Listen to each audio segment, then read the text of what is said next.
My daughter slammed her hand against the marble dining table and screamed, "Shut up, Dad. Nobody cares what you think you are, just a spare part in this house, so finish your food and go to your room." The crystal wine glass in front of me trembled. My son-in-law Brian smirked behind his napkin. My 16-year-old grandson Justin did not even look up from his iPhone, simply snickering as he typed a text message. For 71 years, I have lived by a code of logic and logistics. I served as a director of logistics for a global shipping firm for 3 decades. I moved cargo across oceans. I managed crises that could bankrupt nations. I have never been told to shut up in my own home. I did not yell back. I did not throw my plate. I simply looked at Rachel. I looked at the woman I had raised. The woman whose private school tuition cost more than my first house. The woman who was currently wearing a diamond necklace I bought for her mother. I stood up. The chair legs scraped against the hardwood floor. I walked out of the dining room, and I never went back. Before I continue this story, please let me know where you are watching from in the comments below. Hit like and subscribe if you have ever had to walk away from people who did not know your worth. My name is Harold Anderson, but everyone calls me Hal. I am 71 years old, and for the last 5 years I have been a ghost in my own mansion. I sat in my study earlier that afternoon staring at a piece of paper that made my blood run cold. It was the monthly statement for the American Express Platinum card I authorized for Rachel. $14,500. The itemized list was a testament to her vanity. Pilates private sessions, a weekend spa retreat in Napa, 3 designer handbags. I picked up my pen, a heavy Mont Blanc that my late wife Catherine gave me for our 25th anniversary.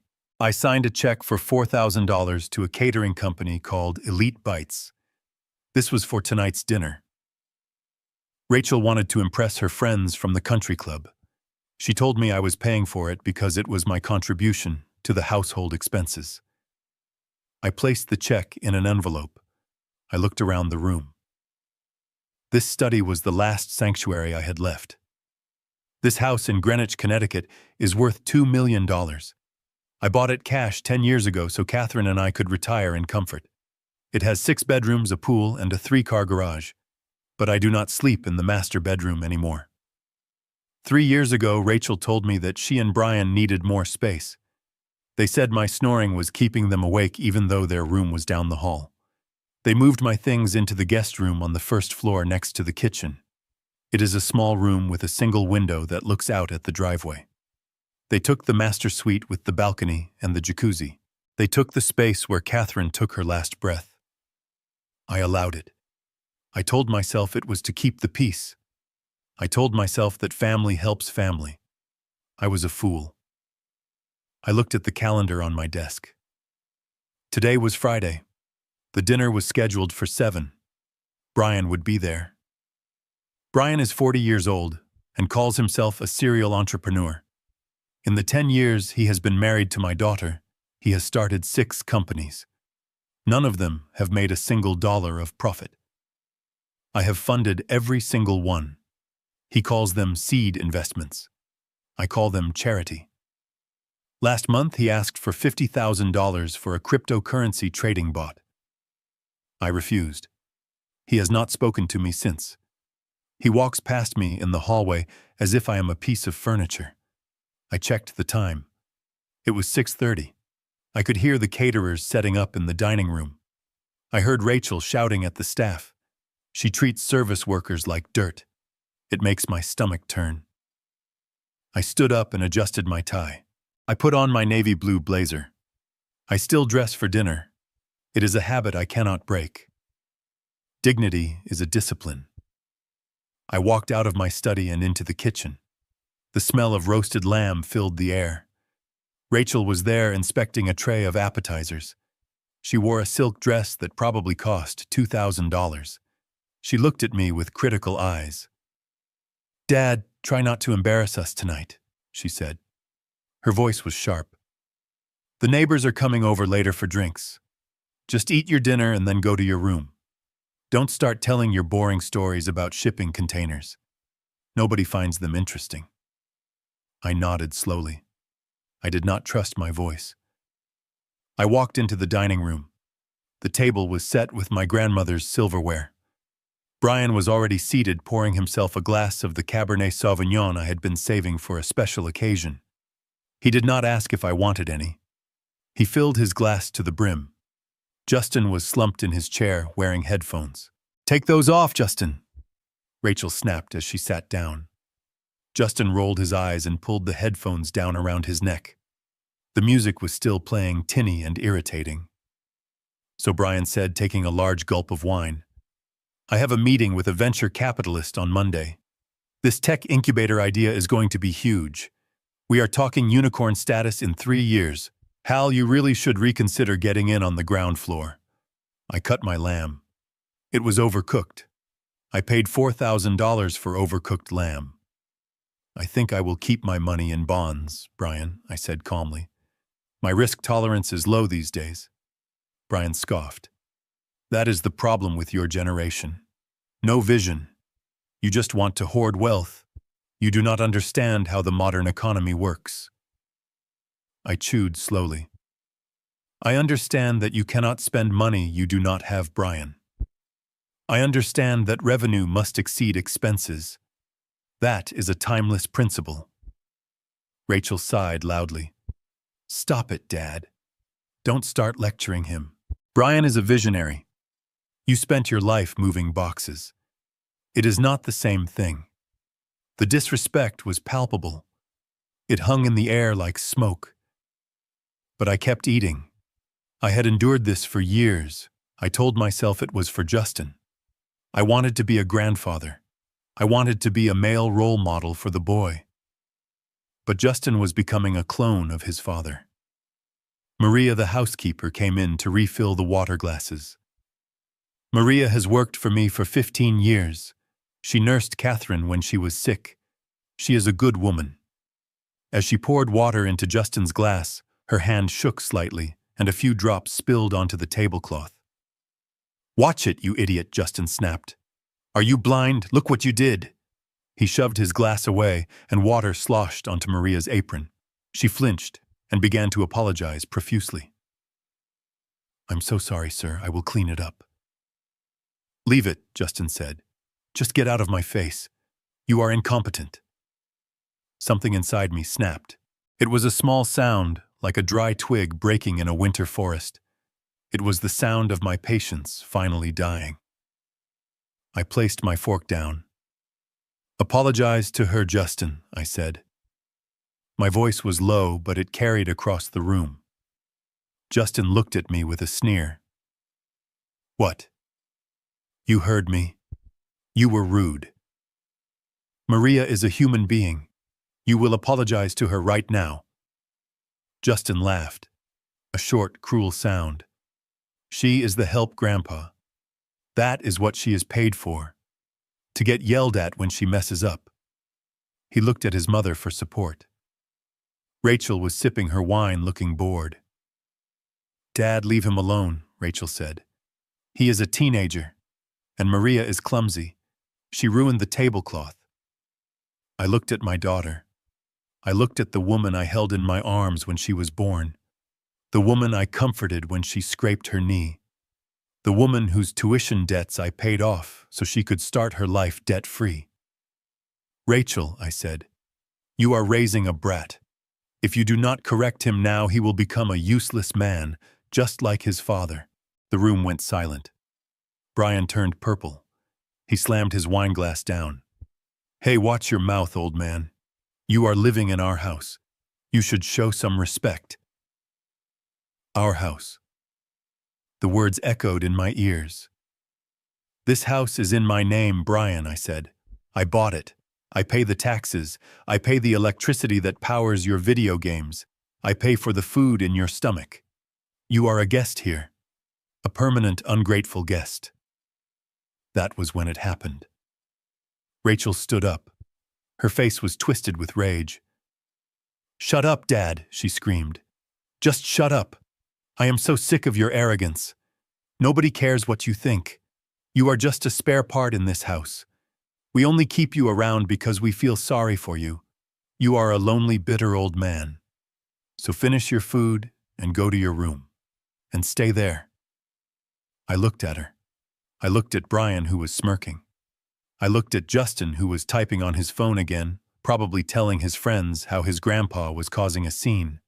I felt a strange sensation wash over me. It was not anger. It was not sadness. It was clarity. Absolute, cold clarity. For years I had been terrified of being alone. I tolerated the insults, the theft, the disrespect because I thought loneliness was the worst fate. But looking at these three people, these parasites feeding on my life force, I realized I was already alone. I had been alone since Catherine died. These people were not my family. They were my tenants. And they were delinquent. I did not say a word. I did not finish my food. I stood up. I smoothed my blazer. I turned around and walked out of the dining room. "Where are you going?" Rachel shouted after me. "Do not walk away when I am talking to you." I ignored her. I walked down the hallway past the guest room that was supposed to be my bedroom. I did not go in. I walked straight to my study. I closed the door and locked it. I went to the wall safe behind the painting of the ship I used to captain. I spun the dial. 041252, Catherine's birthday. The heavy steel door clicked open. Inside were my passports, the deed to the house, some gold coins, and a thick yellow folder. I had prepared this folder 2 years ago. I called it Plan B. I hoped I would never have to use it. It contained the nuclear codes for my life. I took the yellow folder. I took my passport. I took the spare key to my Lincoln Continental. I put them in my leather briefcase. I looked around the study one last time. I looked at the photos on the shelf. Me and Catherine in Paris. Me and a young Rachel at her graduation. I took the photo of Catherine and put it in my pocket. I left the photo of Rachel. I unlocked the study door. I walked to the front foyer. The voices from the dining room were loud. They were laughing now. They were mocking me. "He will be back," Brian said. "He has nowhere else to go. He is too old to function on his own." I opened the heavy oak front door. The night air was crisp. I stepped out onto the porch. I had my house keys in my hand. The brass key to the front door. The silver key to the back gate. The electronic fob for the alarm system. Rachel opened the dining room door and stuck her head out into the hallway. "Dad." "Where are you going? It is 8 o'clock. You cannot drive at night. Your eyes are bad." My eyes were perfect. I had LASIK surgery 6 months ago. I just never told them because I didn't want to drive them to the mall. "I am going out," I said. "Don't be ridiculous," Rachel huffed. "Come back inside. If you leave now, do not expect me to open the door for you at midnight. I am changing the alarm code." I looked at the keys in my hand. I looked at the manicured lawn that I paid $500 a month to maintain. I looked at the house that was supposed to be my legacy. "You do not have to worry about that, Rachel," I said. I raised my arm and threw the keys. They sailed through the air, catching the light from the porch lantern. They landed with a soft clatter in the dense, thorny rose bushes that lined the driveway. Rachel gasped. "What are you doing? Have you lost your mind? Pick those up right now." I turned my back on her. I walked to my car. I got in and started the engine. The V6 engine purred. It was a sound of power. It was a sound of freedom. I backed out of the driveway. I saw Rachel standing in the doorway, screaming something, but I could not hear her through the soundproof glass. I did not look back. I drove down the long, winding driveway and turned onto the main road. I drove for 30 minutes until I reached the city center. I pulled up to the valet stand at the Ritz-Carlton. "Good evening, sir," the valet said, opening my door. "Welcome back, Mr. Anderson." I handed him the keys. "Keep it close, son," I said. "I might need it in the morning." I walked into the lobby. The marble floors shone. The air smelled of fresh lilies. I approached the reception desk. The manager knows me. I have maintained a corporate membership here for 20 years. Another thing Rachel did not know. Mr. Anderson, what a surprise, the manager said. We were not expecting you. I need a suite, Michael, I said, for an indefinite period. And I need you to send a bottle of your best scotch to the room. Certainly, sir. The usual. I went up to the penthouse suite. I sat on the velvet sofa and poured myself a drink. I took a sip. It burned in a good way. I pulled my phone out of my pocket. I had 15 missed calls from Rachel. 7 text messages. Where are you? This isn't funny, Dad. Pick up the phone. You are acting like a child. We are worried sick. Brian is going to call the police. Answer me. I did not answer. I opened my contacts list and scrolled down to the letter L. Leonard Ross. Leonard has been my lawyer and my best friend for 40 years. He is the nastiest shark in the legal waters of New York, but he is loyal to me. I pressed call. It rang twice. Hal Leonard's voice was gravelly. It is 9:00 on a Friday. Did someone die? Not yet, I said. But the old Hal Anderson is dead. What happened, Hal? They crossed the line, Leonard. Rachel told me to shut up. She told me I was a spare part. There was a silence on the line. Then Leonard let out a low, dangerous chuckle. So it is time. Yes, Leonard, I said. It is time. Open the yellow file. Are we going with the scorched earth protocol? Leonard asked. I looked out the window at the city lights below me. I thought about the disrespect, the theft, the cruelty. I thought about Brian's smirk. No, Leonard, I said. Scorched earth is too quick. I want the slow squeeze. Initiate phase 1. Cut the cards, freeze the accounts, and call the power company. You want me to turn off the lights? Leonard asked. I want you to turn off everything I said. Let them sit in the dark. I hung up the phone. I finished my scotch. For the first time in 5 years, I slept like a baby. The next morning, I woke up at 7. I ordered coffee and eggs Benedict from room service. I ate slowly, enjoying the silence. I picked up my iPad and opened the security camera app connected to the house. I had installed cameras everywhere 2 years ago after I noticed cash missing from my wallet. Rachel and Brian thought they were just outdoor security cameras, but I had internal feeds in the kitchen and the living room. They had no idea. I watched the feed. It was 10 in the morning. Rachel walked into the kitchen wearing her silk robe. She looked hungover. She opened the cupboard where the expensive Colombian coffee was kept. It was empty. I had taken the last bag with me in my briefcase. She slammed the cupboard shut. She went to the fancy espresso machine Brian insisted we buy for $3,000. She pressed the button. Nothing happened. She pressed it again. The machine was working fine, but there were no beans. She screamed a curse word that would make a sailor blush. She pulled out her phone and dialed my number. On my iPad screen, I saw my phone light up. I declined the call. She threw her phone on the counter. She stormed to the fridge. She opened it. It was fully stocked with organic food I had paid for.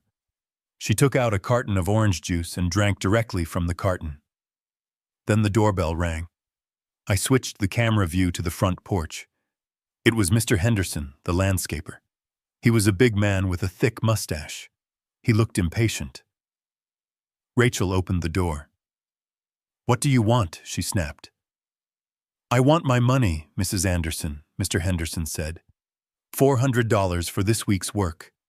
Your father usually leaves cash in an envelope under the mat. It is not here. My father is out running errands. Rachel lied. Come back later. I cannot come back later, Henderson said. I have a crew to pay. I need the money now or we stop working, and we take the new hydrangeas we just planted. Rachel scoffed. Fine. Do you take cards?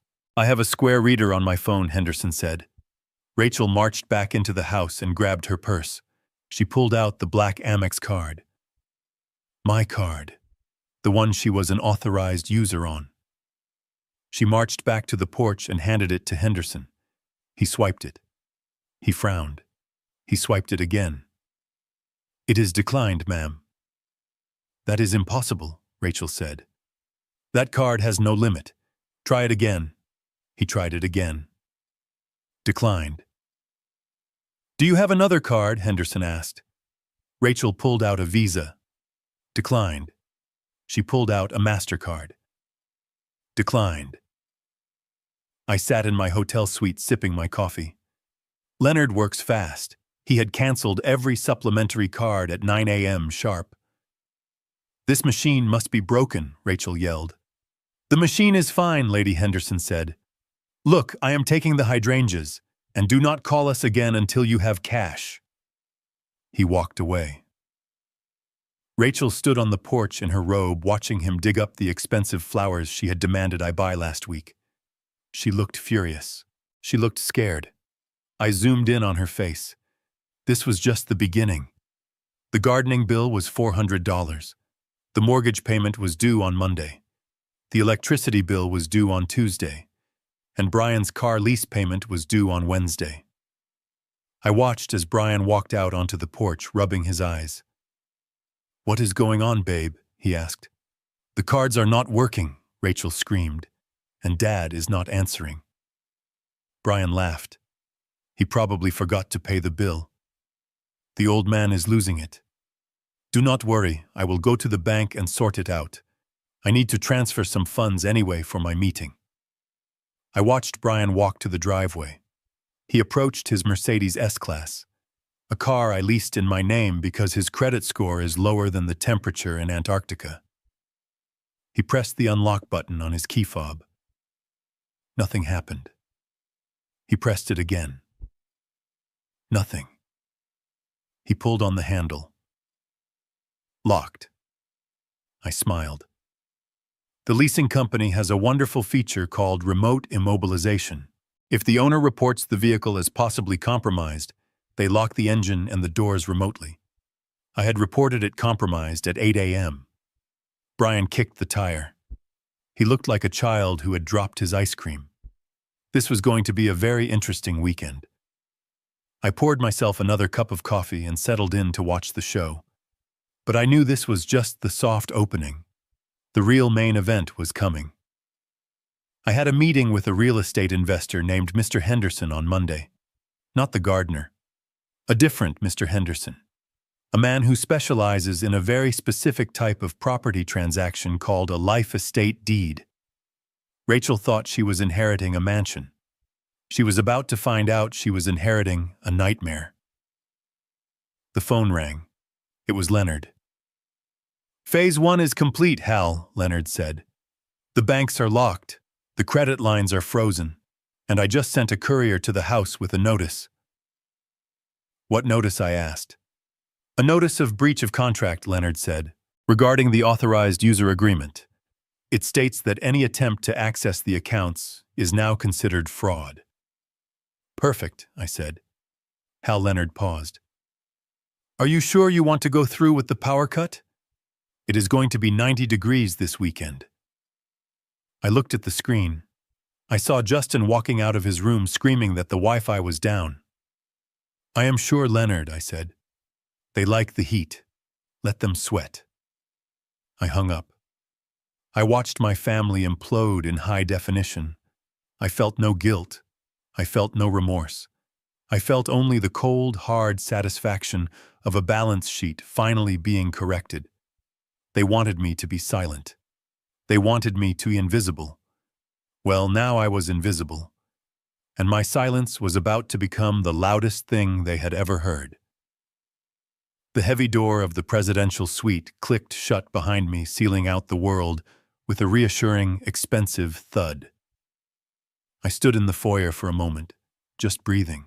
The air here did not smell of stale vape smoke or my son-in-law's cheap body spray. It smelled of fresh orchids and lemon polish. It smelled of silence. For the first time in 10 years, I did not have to worry about walking too loudly or turning the television volume up too high.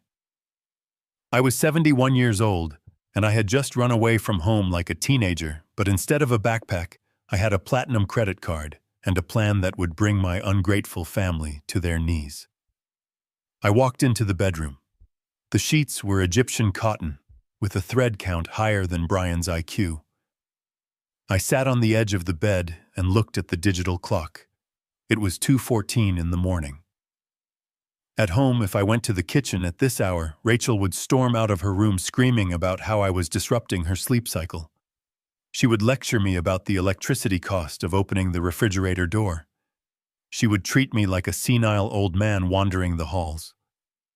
I picked up the bedside telephone. I pressed the button for in-room dining. A pleasant voice answered immediately. "Good morning, Mr. Anderson. How may we serve you?" "I want a Wagyu beef burger," I said. "Medium rare, with truffle fries. And send up a bottle of the 1995 vintage Cabernet, and a slice of cheesecake." "Certainly, sir. Will there be anything else?" "No, that is all." I hung up. The bill would be over $300 for a midnight snack. Rachel would have an aneurysm if she knew. The thought made me smile.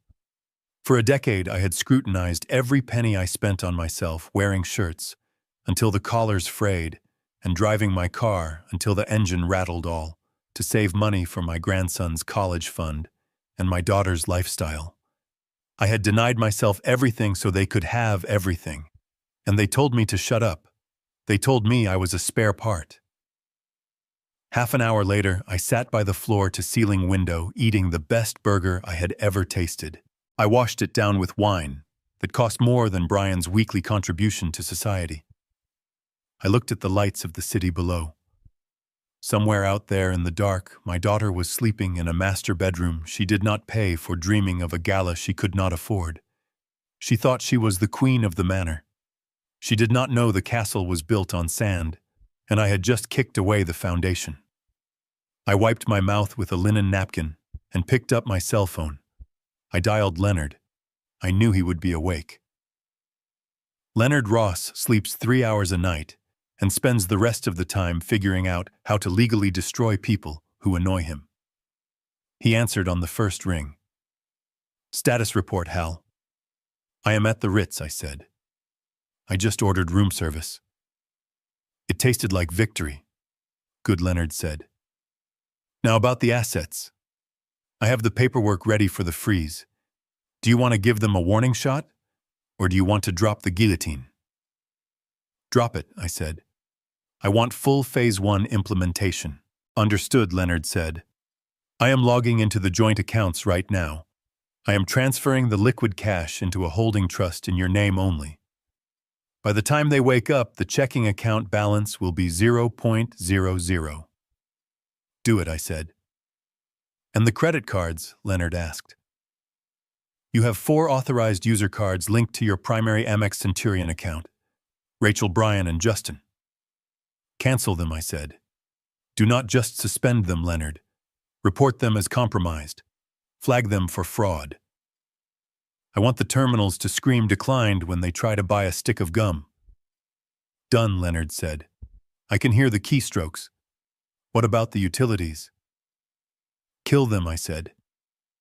"Electricity, water, gas, internet. Cancel the contracts. Tell the providers the owner has vacated the premises and any further service is unauthorized. It will take 24 hours for the physical shut-off," Leonard warned. "That is fine," I said. "Let them have one last day of comfort. It will make the darkness feel even colder." "Anything else, Hal?" "Yes," I said. "The life estate deed. The nuclear option." "I have the papers on my desk," Leonard said. "Mr. Henderson is ready to move. But Hal, once we execute that deed, there is no going back. The house belongs to the investment firm. You lose the title." I looked at the reflection of my face in the dark window. I looked old, but my eyes were sharp. "I lost that house a long time ago, Leonard," I said. "It ceased to be a home the day my wife died. Now it is just a building filled with parasites. Sign the papers. Transfer the title. I want Henderson to evict them before the ink is dry. Consider it done, Leonard said. Try to get some sleep, Hal. Tomorrow is going to be a bloodbath. I hung up the phone. I finished my wine. I crawled into the massive soft bed and closed my eyes. For the first time in years, I did not dread the morning. I could not wait for the sun to rise. I could not wait for the show to begin. The sun was high over the city, streaming through the floor-to-ceiling windows of my suite at the Ritz. But on the screen of my iPad, it was just another gloomy morning in the house that used to be my prison. I sat in a plush armchair, nursing a cup of fresh black coffee that I had not brewed myself. It was 10:15 in the morning. At home, this was the time the house usually held its breath, waiting for the Queen to descend. I watched the live feed from the kitchen camera.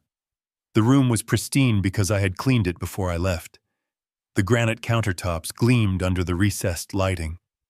The silence was absolute until Rachel walked in. She was wearing a silk kimono that cost $600, a gift from me last Christmas, which she had complained was the wrong shade of peach. Her hair was a mess and she was dragging her feet. She went straight to the coffee pot on the counter. For 10 years, my morning routine had been a military operation designed to service her comfort. I would wake up at 5:30. I would grind the beans. I would ensure the water was filtered. By the time Rachel woke up at 10, there would be a fresh pot of artisanal roast waiting for her, alongside sliced fruit and toast. Today, the pot was cold and empty. The fruit bowl was bare. I saw her stop. She stared at the empty machine. She blinked slowly as if she were witnessing a violation of the laws of physics. She turned around and looked at the door to the guest room. "Dad," she yelled. Her voice was raspy with sleep. "Dad, where's the coffee?" There was no answer. I took a sip of my own coffee in the hotel room. It was delicious. She groaned and marched over to the machine. She opened the lid. Empty. She opened the canister where I kept the beans. Empty. I had poured them into the trash before I left. Petty perhaps, but effective. She slammed the canister down. "Useless old man," she muttered. She tried to operate the digital interface of the machine. She pressed buttons randomly. Rachel is a woman who claims to be a marketing genius, yet she cannot operate a coffee maker because she has never had to. She grew up with a father who fixed everything before it could break. She poked the screen harder. The machine beeped an error code. She kicked the cabinet. I felt a cold satisfaction. This was the first crack in the facade. She was not angry because she was thirsty. She was angry because the service had stopped. The invisible servant was gone. The doorbell rang. It was a sharp, intrusive sound. Rachel jumped. She looked at the digital clock on the oven. 10:20. She tightened her robe and walked to the front door.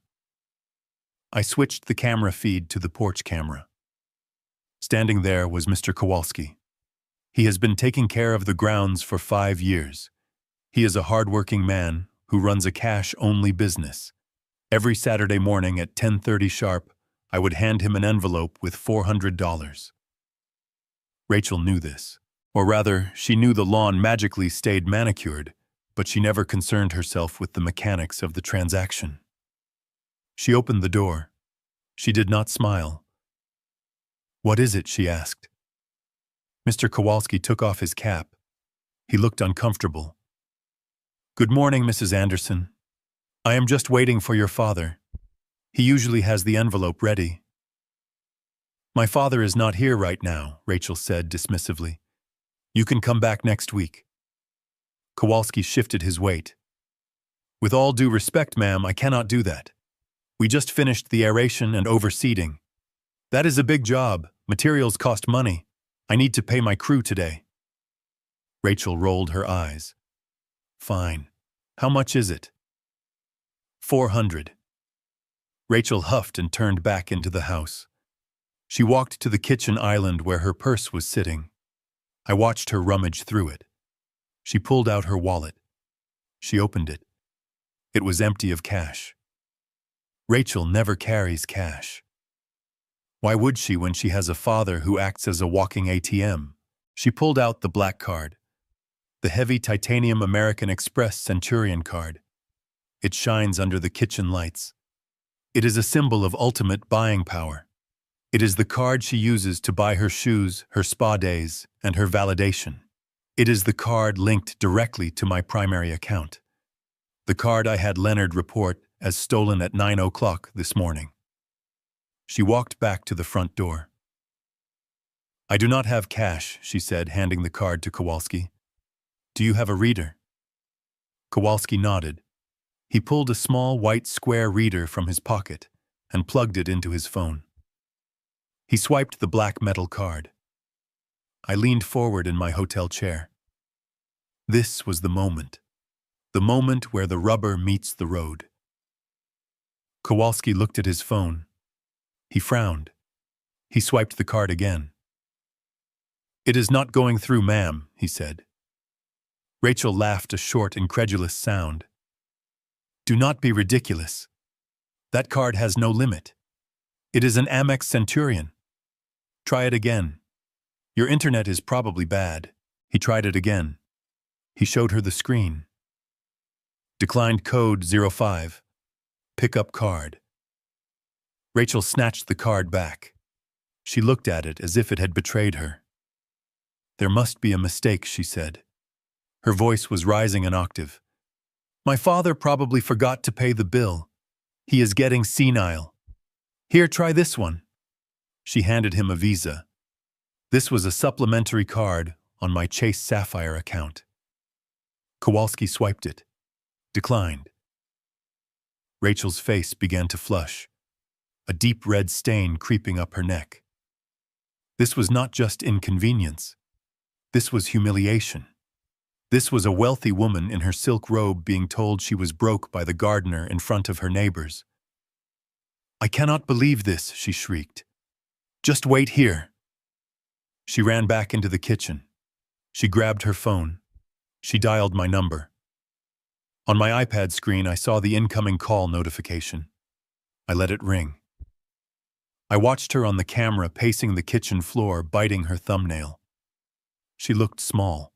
For the first time in years, she looked small. She hung up and ran back to the door. Look, he is not answering. You will just have to bill us later. Kowalski put his cap back on. His face was hard. I do not do billing, Mrs. Anderson. I work for cash. If you cannot pay, I cannot come back, and I will be taking the fertilizer bags we left in the shed. He turned and walked away. Fine, Rachel screamed after him. Go. We will find someone better. She slammed the heavy oak door. She leaned against it, breathing hard. She looked at the credit card in her hand. She looked at the empty house. For 38 years, she has walked through life with a safety net woven from my bank accounts.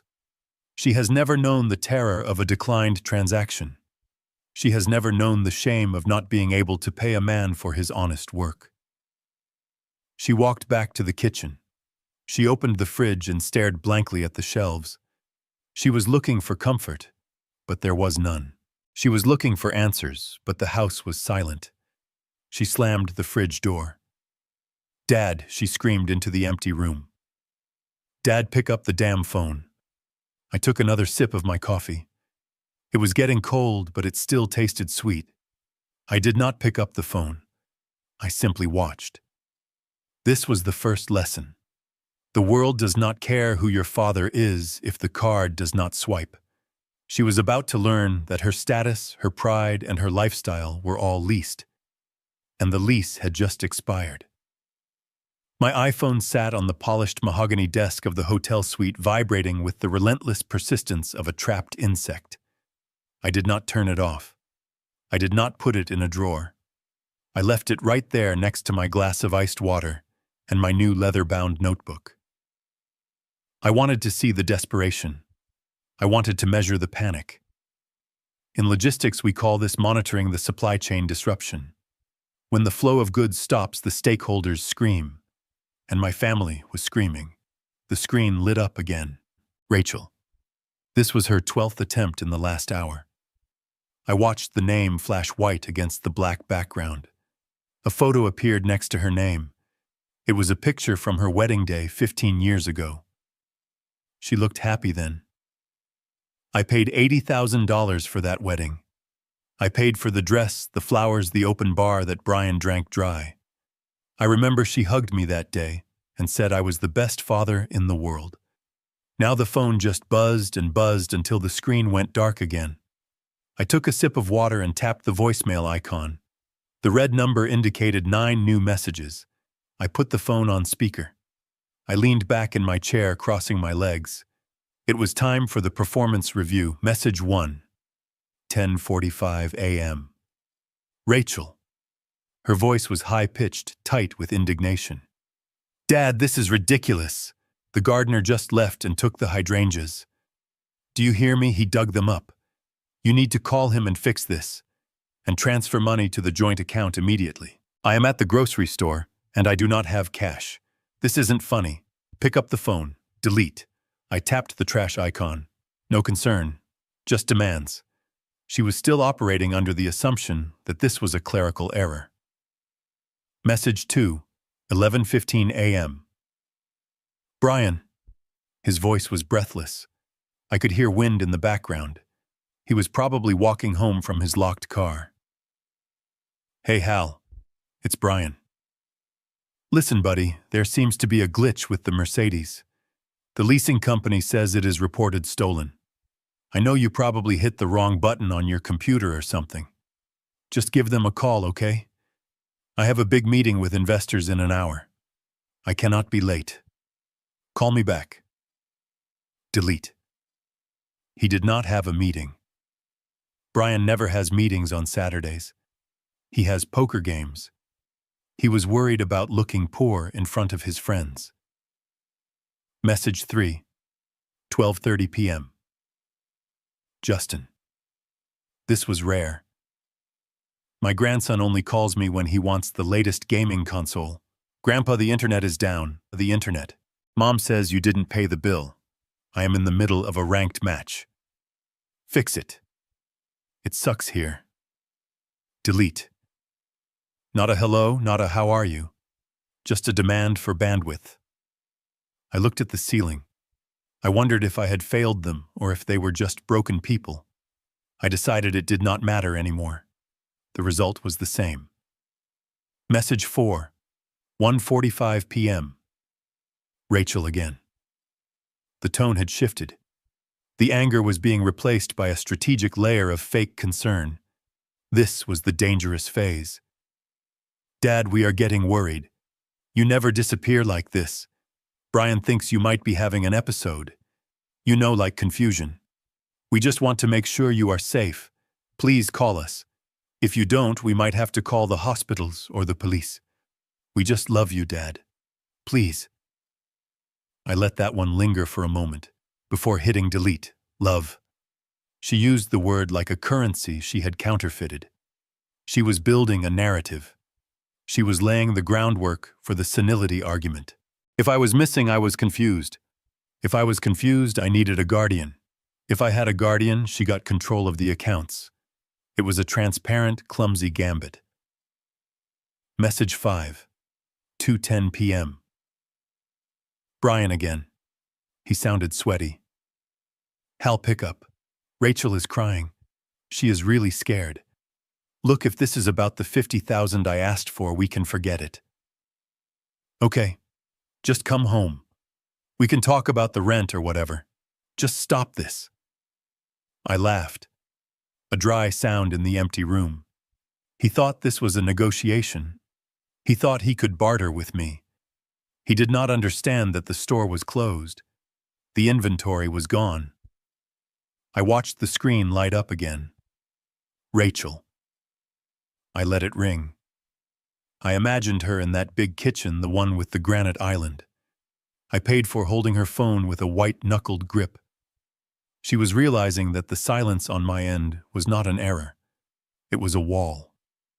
For years I had answered every call. I had rushed to every emergency. A flat tire at midnight, a bounced check, a leaky roof. I was their fixer. I was their safety net. Now I was just a vibration on a table in a hotel room they could not afford. I opened my notebook. I wrote down the time and a brief summary of each call. Documentation is key. If they tried to claim I abandoned them or that I was mentally unfit, I would have a record of their harassment. I would have a timeline of their greed. The phone buzzed again. A text message from Rachel popped up on the lock screen. "Dad, please. I am sorry if I said something wrong. Just come back." If. That two-letter word told me everything. She was not sorry she had told me to shut up. She was not sorry she had treated me like a servant. She was sorry that the consequences had arrived. She was sorry the wallet had walked out the door. I turned the phone over face down. I did not want to see their names anymore. The silence in the room was heavy, but it was mine. I had spent a lifetime responding to their noise. Now they would have to learn to live with my quiet, and the quiet was going to get much, much louder. I shifted my attention from the phone to the live feed on my iPad. It was 2:30 in the afternoon. The sun was blazing down on the driveway, turning the asphalt into a skillet. The black Mercedes S-Class sat there gleaming like a dark jewel. It was a beautiful machine, a V8 bi-turbo engine, massage seats, and a sound system that cost more than my first car. I leased it 3 years ago because Brian said he needed a vehicle that projected success to potential investors. He said image was half the battle. I paid the $3,000 a month lease. He paid for the pine tree air freshener dangling from the rearview mirror. I watched the back door of the house open. Brian stepped out. He had changed clothes. He was wearing a light gray suit and loafers without socks. He had his leather portfolio tucked under his arm and his sunglasses on. He looked like a man on his way to close $1 million deal. I knew better.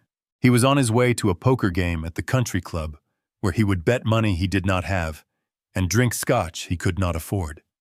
He was escaping. He was leaving Rachel to deal with the gardener and the empty fridge while he went to play big shot with his friends. He walked with a swagger. He adjusted his cuffs. He looked at the house one last time, shaking his head with a look of annoyance. He was probably muttering about how unreasonable I was being, about how inconvenient it was that the old man had thrown a tantrum. He approached the car. He pressed the unlock button on the key fob. The lights flashed. The mirrors unfolded. The car welcomed him. It did not know yet that it was a trap. He opened the heavy driver's side door and slid into the Napa leather seat. He closed the door. I could imagine the silence inside. The S-Class is built like a vault. It seals out the world. He placed his portfolio on the passenger seat. He checked his reflection in the vanity mirror. He smiled at himself. A shark in a shark tank. He pressed the start button. On my screen, nothing happened. No smoke from the exhaust. No vibration. Just stillness. Brian frowned. He pressed the button again, harder this time. Still nothing. He looked at the dashboard. He tapped the steering wheel. He was probably thinking it was a dead battery. He was probably thinking he would have to call roadside assistance, which was included in the lease I paid for. Then the infotainment screen lit up. I could not hear the audio from inside the car, but I knew exactly what it was saying. I had authorized the command through the Mercedes Me Connect app at 8:15 that morning. It is a feature designed for theft recovery. It immobilizes the engine and locks the doors to contain the perpetrator until the police arrive. Brian stared at the screen. His mouth opened. He took off his sunglasses. The message on the dashboard would be flashing in red letters. Vehicle reported stolen. Engine disabled. Authorities notified. He grabbed the door handle and pulled. It was locked. He pulled again, yanking it violently. The electronic deadbolts were engaged. He hit the unlock button on the door panel. Nothing. He hit it again and again, his finger stabbing the plastic. The car was in lockdown mode.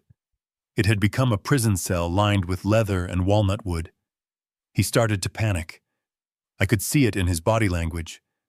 He turned toward the passenger door and lunged across the console. He pulled that handle. Locked. He tried the back doors. Locked. He was trapped. The sun beat down on the black roof. The car had been sitting in the driveway for hours. The interior temperature was climbing rapidly. Without the engine, there was no air conditioning. It was a greenhouse. A very expensive, very airtight greenhouse. Brian started pounding on the window. The glass in an S-Class is double-paned acoustic laminate. It is designed to keep out road noise and paparazzi. It is very hard to break with a human fist. He pounded and screamed. I could see his face contorting. He was yelling for help. But the driveway is long, and the nearest neighbor is acres away. Rachel was inside the house, probably in the back bedroom, sulking. No one could hear him. He loosened his tie. He took off his jacket. Sweat was already darkening his gray shirt. He looked at his phone. He dialed a number. He held it to his ear, and then threw the phone onto the passenger seat. No signal. The metallized glass and the car's body acted as a Faraday cage, blocking most signals, and what little got through was probably too weak for a call. Or maybe I had just gotten lucky. 10 minutes passed. Brian was soaked. His hair was plastered to his forehead. He was red-faced and gasping. He looked like a fish flopping on a deck. He was no longer the cool entrepreneur. He was a terrified man, realizing he had no control. He kicked the dashboard. He tore at the leather steering wheel. He was destroying the interior of a car he did not own. I watched calmly. I took a bite of a crisp apple. This was the man who called me a spare part. This was the man who spent my retirement savings on vanity projects. Now he was sweating out his arrogance one drop at a time. Finally, he reached into the back seat. He grabbed a heavy metal flashlight he kept there for emergencies. He swung it at the driver's side window. The glass cracked, but did not shatter. He swung again with all his might. A spider web of fractures appeared. He hit it a third time, screaming in rage. The safety glass finally gave way, crumbling into thousands of small cubes that rained down onto his lap and the driveway. He cleared the jagged edges with his briefcase, ruining the leather. He scrambled out of the window head first. He fell onto the hot asphalt, scraping his hands and knees. He lay there for a moment, panting, heaving, trying to catch his breath. His suit was ruined. His dignity was gone. He looked like a criminal who had just botched a getaway. He stood up shakily. He looked at the broken window. He looked at the silent car. He kicked the tire and immediately grabbed his foot, hopping in pain. He screamed at the sky. He looked at the security camera mounted on the garage. He knew. In that moment, he knew I was watching. He raised his middle finger at the lens. I smiled. It was an impotent gesture. A last gasp of defiance from a defeated man. He limped toward the house, leaving the car open and broken in the driveway. The alarm finally started to blare, a rhythmic honking that echoed through the quiet neighborhood. I closed the app. The car was totaled effectively. The interior damage, the broken glass, the electronics. The lease terms were clear. Any damage caused by negligence or misuse was the responsibility of the lessee. That was me. But I had insurance. And Brian. Brian had nothing. He had no car. He had no meeting. He had no poker game. He was trapped in a house with no money, no internet, and a wife who was rapidly realizing her husband was as useless as a screen door on a submarine. I picked up my notebook. I wrote down. 2:45 p.m. Brian attempts unauthorized use of vehicle, damages property, escapes. I closed the book. The heat was rising in Greenwich, and I was just turning up the thermostat. The next phase was going to be even hotter. The utilities were scheduled to cut off at midnight. They would wake up tomorrow in a house that was not just broke but broken, and I would be here eating room service and planning the grand finale. It was Sunday morning, the day the lights went out in Greenwich. I sat on the balcony of my hotel suite, watching the city wake up below me. The sky was a brilliant cloudless blue, promising a temperature in the mid-90s. It was a perfect day for a barbecue or a swim in the pool.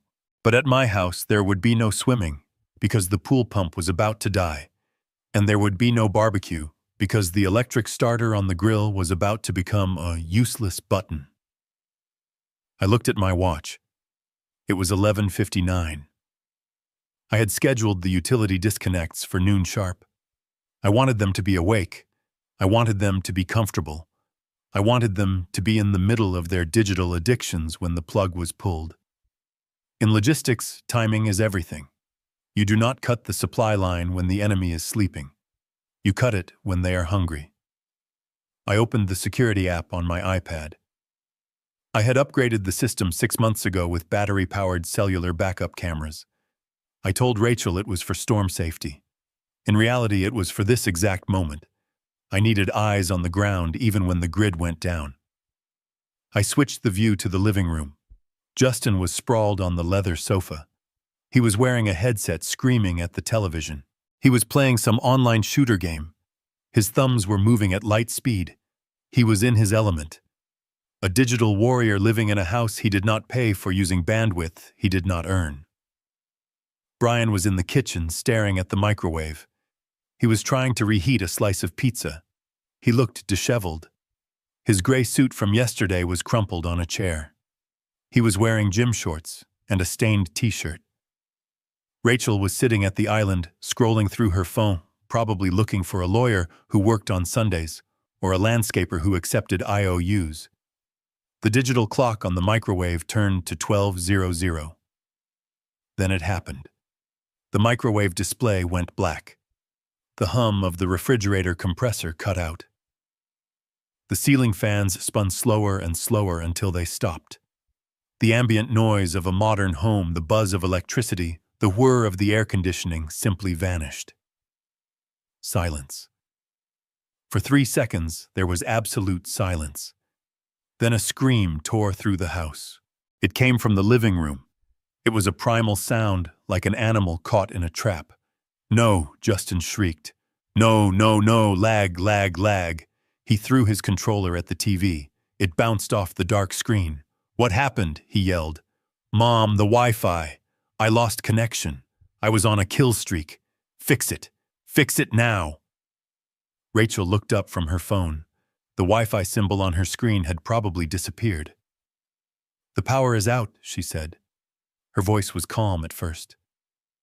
"Just a nuisance." Brian tapped the microwave. "Great," he muttered. "Now my pizza is cold." "Check the breaker box," Rachel said. "Dad probably tripped a fuse with his old equipment." I watched Brian walk to the utility closet. He opened the panel. He flipped the master switch off and on. Nothing. He flipped the individual breakers. Click, click, click. The sound echoed in the dead air. Nothing happened. "It is not the breakers," Brian called out. "The meter is dead." Rachel stood up. She walked to the window. She looked at the neighbor's house across the lawn. Their porch lights were on. Their fountain was running. "The neighbors have power," she said. A note of panic crept into her voice. "Why don't we?" Justin ran into the kitchen.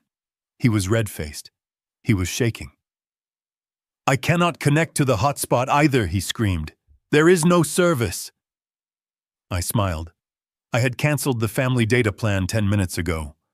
They were now relying on the mercy of public towers, which were notoriously weak in our valley. "It is getting hot in here," Brian said, wiping his forehead. Without the central air conditioning, the house was basically a glass oven. The sun beat down on the large windows. The insulation that kept the heat in during winter was now trapping the solar radiation.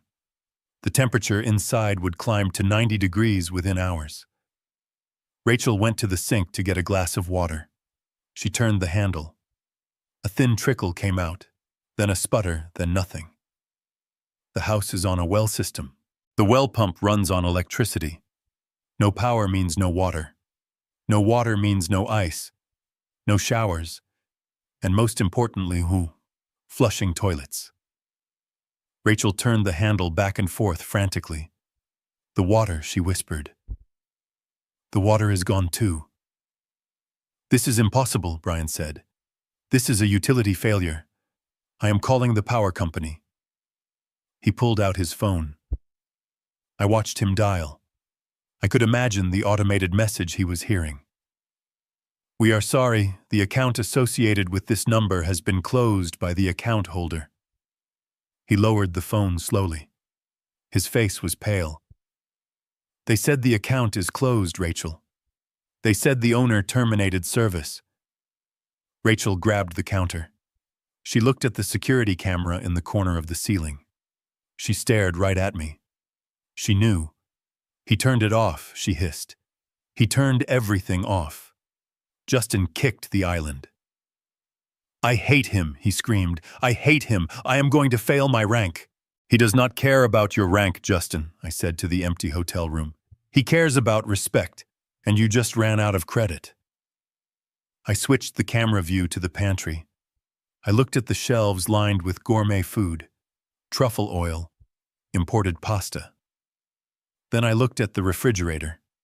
It was a Sub-Zero model that cost $12,000. Inside it was stocked with $300 worth of organic grass-fed steaks. There was a jar of caviar Brian had bought to celebrate his non-existent business deal. There were artisanal cheeses. There was fresh salmon. The temperature inside that metal box was rising. Bacteria were beginning to multiply. The steaks were starting to sweat. The milk was starting to sour. By tomorrow morning, the smell would be unbearable. That food represented hours of my labor. It represented early mornings and late nights at the shipping yard. Now it was rotting, just like their inheritance. I watched Rachel open the freezer. She pulled out a tub of Ben & Jerry's ice cream. It was already soft. She grabbed a spoon and started eating it aggressively. It was a childish act of consumption. If she couldn't save it, she would eat it. Brian sat at the table. He put his head in his hands. What are we going to do? He asked. We cannot stay here without AC. It is going to be sweltering. We are not going anywhere, Rachel snapped. That is what he wants. He wants to flush us out. We are staying. Justin groaned. Without internet. Are you crazy? I am going to Kyle's house. You are staying here, Rachel yelled. We need to present a united front. When he calls, we need to be here. He is not going to call, Brian said. His voice was hollow. He blocked us, Rachel. The car is bricked. The cards are dead. The lights are out. He is not playing games. This is war. I closed the iPad cover. Brian was smarter than he looked. It was indeed war. And I had just cut off their supply lines. Siege warfare is a slow, ugly business. It breaks the spirit before it breaks the body. They were trapped in a mansion that was rapidly becoming a tomb. A dark, hot, silent tomb filled with the stench of spoiling luxury. I stood up and walked to the thermostat on the wall of my suite. I turned it down to 68 degrees. A cool breeze drifted from the vents. I ordered a glass of iced tea. I had all the time in the world. They had until the ice cream melted, and it was melting fast. It was 4:00 in the afternoon when the inevitable knock came at the door of my suite. It was not the soft, rhythmic tap of the housekeeping staff coming to turn down the bed, nor was it the brisk, professional knock of the room service waiter delivering my afternoon tea. This was a heavy, authoritative pounding. It was the sound of the state demanding entry. I did not jump. I did not panic. In the world of logistics, you learn that every action has a reaction, and I had calculated this specific reaction 12 hours ago. I stood up from the desk where I had been reading the Wall Street Journal. I checked my reflection in the mirror. I was wearing a fresh white dress shirt, pressed crisp trousers, and my reading glasses. I looked like a retired executive enjoying a vacation, not a confused geriatric wandering in a fog. I walked to the door and looked through the peephole.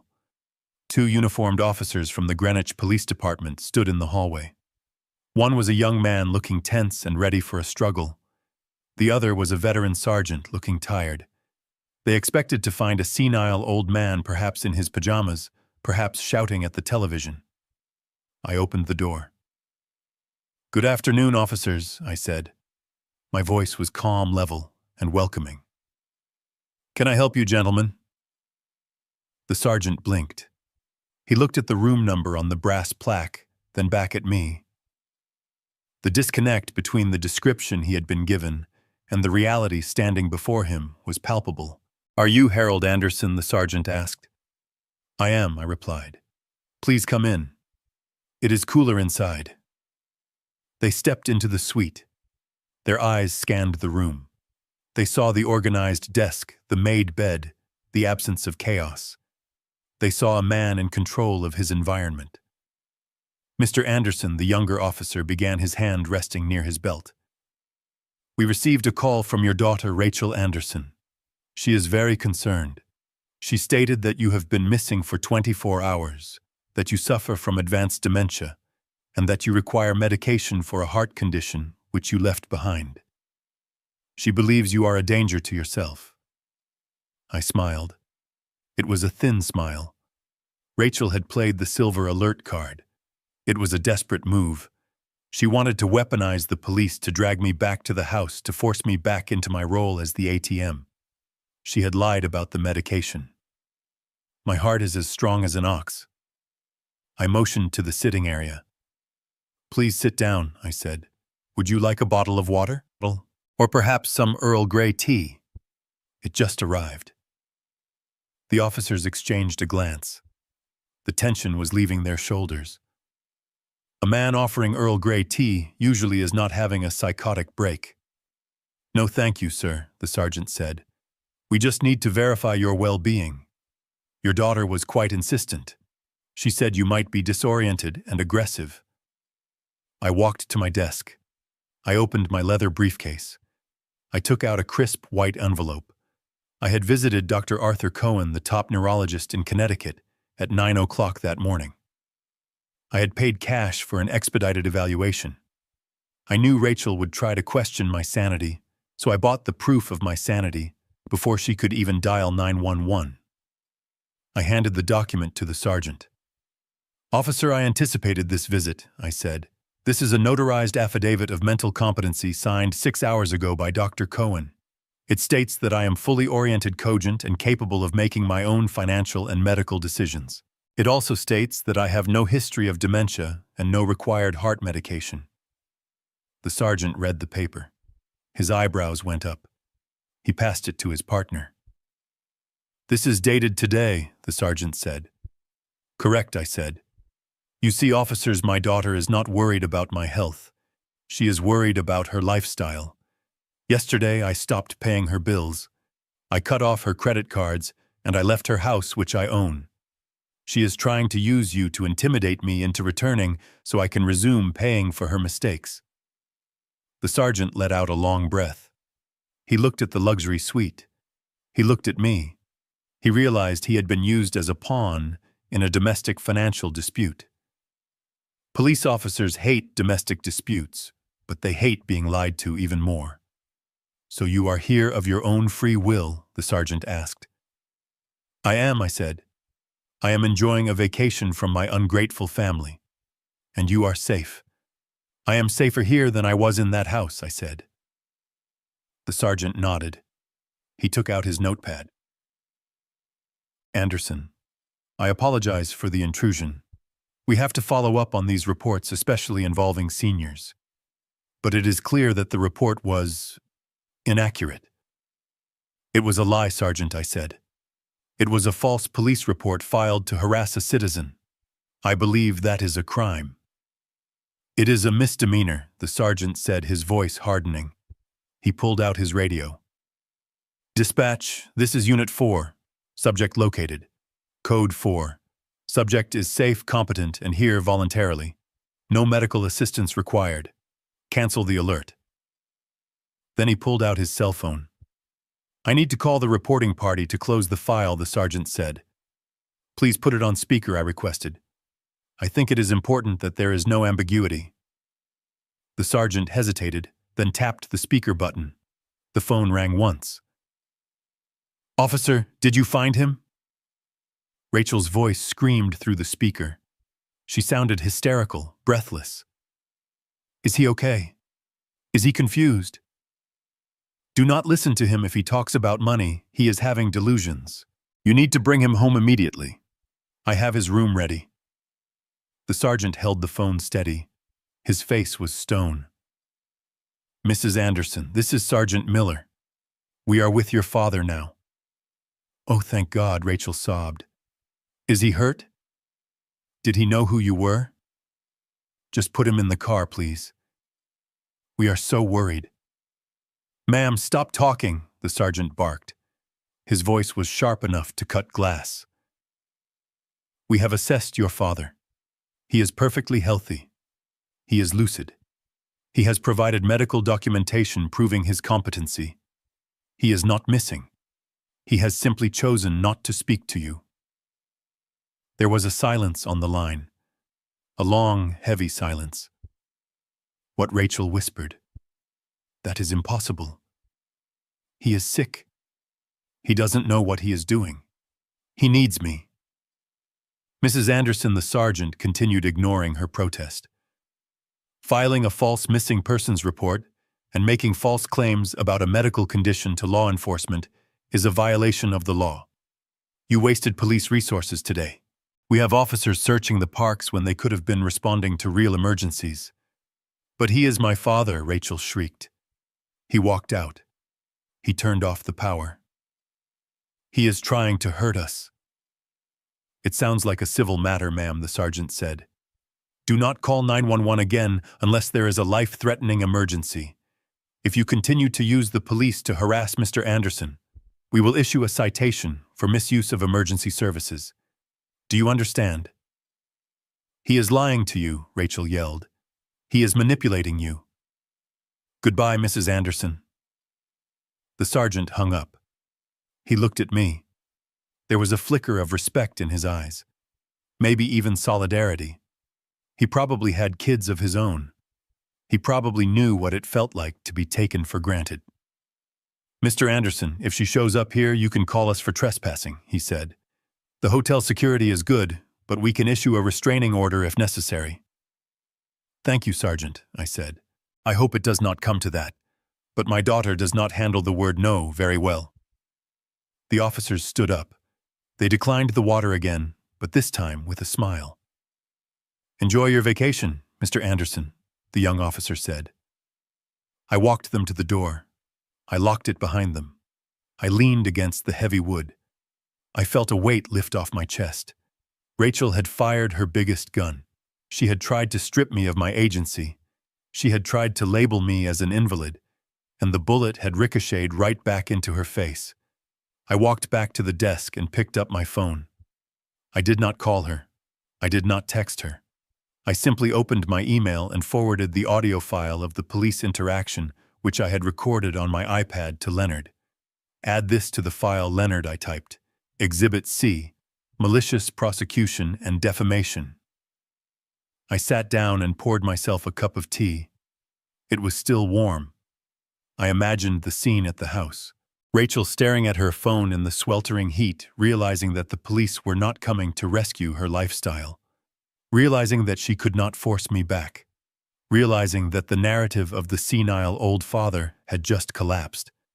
She was trapped. The house was getting hotter. The food was rotting. And now she knew that I was not just away. I was watching. And I was winning. The sun began to set, painting the sky in shades of purple and gold. It was a beautiful evening. I decided to go down to the hotel bar for a jazz concert. I put on my jacket. I checked my wallet. I had freedom in my pocket, and it felt lighter than air. The game of cat and mouse was over. Now we were entering the end game, and Rachel was running out of moves. I returned to my suite at 8 in the evening. The jazz concert downstairs had been excellent, a soothing balm of saxophone and piano that washed away the residual tension of the police visit.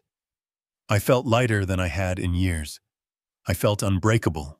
The hotel staff had turned down the bed and placed a small chocolate on the pillow. It was a detail of care that my own daughter had never managed in a decade of living under my roof. I walked to the window. The city was a grid of amber light. Somewhere in the dark distance, 20 miles away, my house was sitting in blackness. I checked the weather app on my phone. The temperature in Greenwich was still 82 degrees with high humidity. Inside a sealed house without ventilation, it would be closer to 95. The air would be thick and stagnant. The darkness would be absolute. I poured myself a glass of sparkling water and sat in the leather armchair facing the view. I picked up my phone. It had been silent for 2 hours. Rachel was regrouping. She was realizing that the silver alert had failed. She was realizing that the police were not her private security force. She was realizing that she was losing. Then the phone buzzed. It was a single text message, a long block of gray text against the black screen. It was from Rachel. I put on my reading glasses. I expected an apology. I expected begging. I expected a sob story about how scared she was in the dark. I did not expect what I saw. Dad, you think you are so smart. You think you won because you tricked those cops with some fake doctor's note. You didn't win anything. You just made me angry. And you do not want to see me angry. This is your last chance. Come home tonight. Turn the power back on. Restore the credit cards. Apologize to Brian. If you do not walk through that door by midnight, I am done playing the dutiful daughter. I just got off the phone with Dr. Peterson. You remember him, right? The one who helped the Millers with their difficult aunt. He owes me a favor. He is willing to sign an affidavit stating you have aggressive early-onset dementia and paranoid delusions. He will testify that you are a danger to yourself and others. We will have you involuntarily committed to Shady Pines. Yes, that Shady Pines. The state facility. The one with the lawsuits and the smell of urine. I will get emergency guardianship. I will take power of attorney. And I will stick you in a room where you will never see the sun again. You will die in a cage wearing a diaper while we live in your house. This is not a threat, Dad. This is a promise.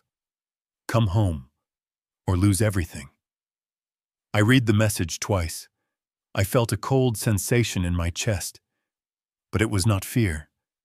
It was the sensation of a lock clicking into place. It was the feeling of a puzzle finally being solved. For years I had wondered if Rachel was just spoiled, or if she was truly malicious. I had wondered if her selfishness was a habit or a character flaw. Now I had my answer. She was not just ungrateful. She was a predator. She was willing to fabricate a medical diagnosis to imprison her own father in a state-run hellhole just so she could keep her country club membership. She was willing to erase my freedom to secure her comfort. Dr. Peterson. I knew the name. He was a society doctor who hung around the club bar too much. He was known for writing prescriptions for bored housewives who wanted to lose weight or sleep through the afternoon. He was a man with a gambling problem and a loose ethical code. It made perfect sense that Rachel would turn to him. I looked at the timestamp, 8:15 p.m. She had put it in writing. In the world of corporate logistics, we have a saying, if it is not written down, it did not happen. But if it is written down, it is evidence. Rachel had just committed a felony. She had threatened to conspire with a medical professional to commit fraud and unlawful imprisonment. She had attempted to extort me, and she had sent the proof directly to the victim. I did not reply. I did not type out a furious defense. I did not call her to scream. I took a screenshot of the text. Then I took another, just to be safe. I opened my secure email app. I attached the image. I typed a single line in the subject field. Extortion and conspiracy. Evidence A. I sent it to Leonard Ross. 30 seconds later, my phone rang. It was Leonard. Hal, Leonard said. His voice was low and hard. I just got your email. Did she really send this? Just now, I said. She is dumber than I thought, Leonard said. This is a Class C felony in Connecticut. Attempted larceny by extortion, conspiracy to commit healthcare fraud, and threatening to unlawfully restrain a person. Hal, this is not a family dispute anymore. This is criminal. I looked at the city lights. I took a sip of my water. I know Leonard. We can have her arrested, Leonard said. I can call the district attorney right now. I play golf with him on Sundays. We can have a warrant issued by morning. Dr. Peterson, too. He will lose his license before noon. I thought about it. I thought about Rachel in handcuffs. I thought about the scandal. It would be satisfying. It would be justice. Not yet, Leonard, I said. Why, Hal? She threatened to put you in a cage. Because arrest is too quick, I said. If she is arrested, she becomes the victim in her own mind. She becomes the martyr. She will cry to the press. She will say I set her up. No, Leonard. I want her to lose the house first. I want her to lose the status. I want her to stand in the dark, knowing she played her ace, and it was a joker. Leonard sighed. You are a cold man, Hal. She learned it from me, I said. Keep this text, Leonard. Notarize the receipt. If she tries to file that guardianship paper with the court, we will drop this on the judge's desk like a nuclear bomb. We will use it to get a permanent restraining order. Understood, Leonard said. I will draft the motion for the restraining order tonight. We will keep it in the chamber. What about Dr. Peterson? Send him a letter, I said. A quiet letter. Tell him we have the text. Tell him if he signs any paper regarding my health, we will forward this text to the State Medical Board and the FBI. Leonard chuckled. That will make him sweat. He will drop Rachel like a hot potato. Exactly, I said. Isolate her. Remove her allies. Let her scream into the void. I will handle it, Leonard said. Stay safe, Hal. She is desperate. Desperate people are dangerous. She is not dangerous, I said. She is just loud, and she is running out of battery. I hung up the phone. I looked at the text one last time. Die in a cage. A daughter saying that to her father. The father who taught her to ride a bike. The father who paid for her braces. I deleted the thread from my main inbox, but kept it in the secure folder. I did not want to look at it every time I opened my phone. It was too ugly. It was the autopsy of a relationship I had tried to keep alive for too long. I stood up and walked to the bedroom. I needed to sleep. Tomorrow was Monday. The day of the gala, or at least the day Rachel thought was the gala. She was probably sitting in the dark right now, sweating, convinced that her threat would work. Convinced that I was a weak old man who would fold at the first sign of pressure. She did not know that I had dealt with pirates off the coast of Somalia. I had dealt with Union strikes in bold ports. I had dealt with corrupt customs officials in third world countries. A spoiled brat with an iPhone was not going to break me. I turned off the lamp. The room was cool and dark. I closed my eyes. I thought about Brian. While Rachel was threatening me, Brian was probably trying to figure out how to open my safe. He knew I kept emergency cash there. He didn't know I had emptied it weeks ago. He didn't know that the only thing inside was a nasty surprise I had planted for him. Let them plot. Let them threaten. Let them dig their own graves. I had the shovel. and tomorrow I was going to hand it to Mr. Henderson.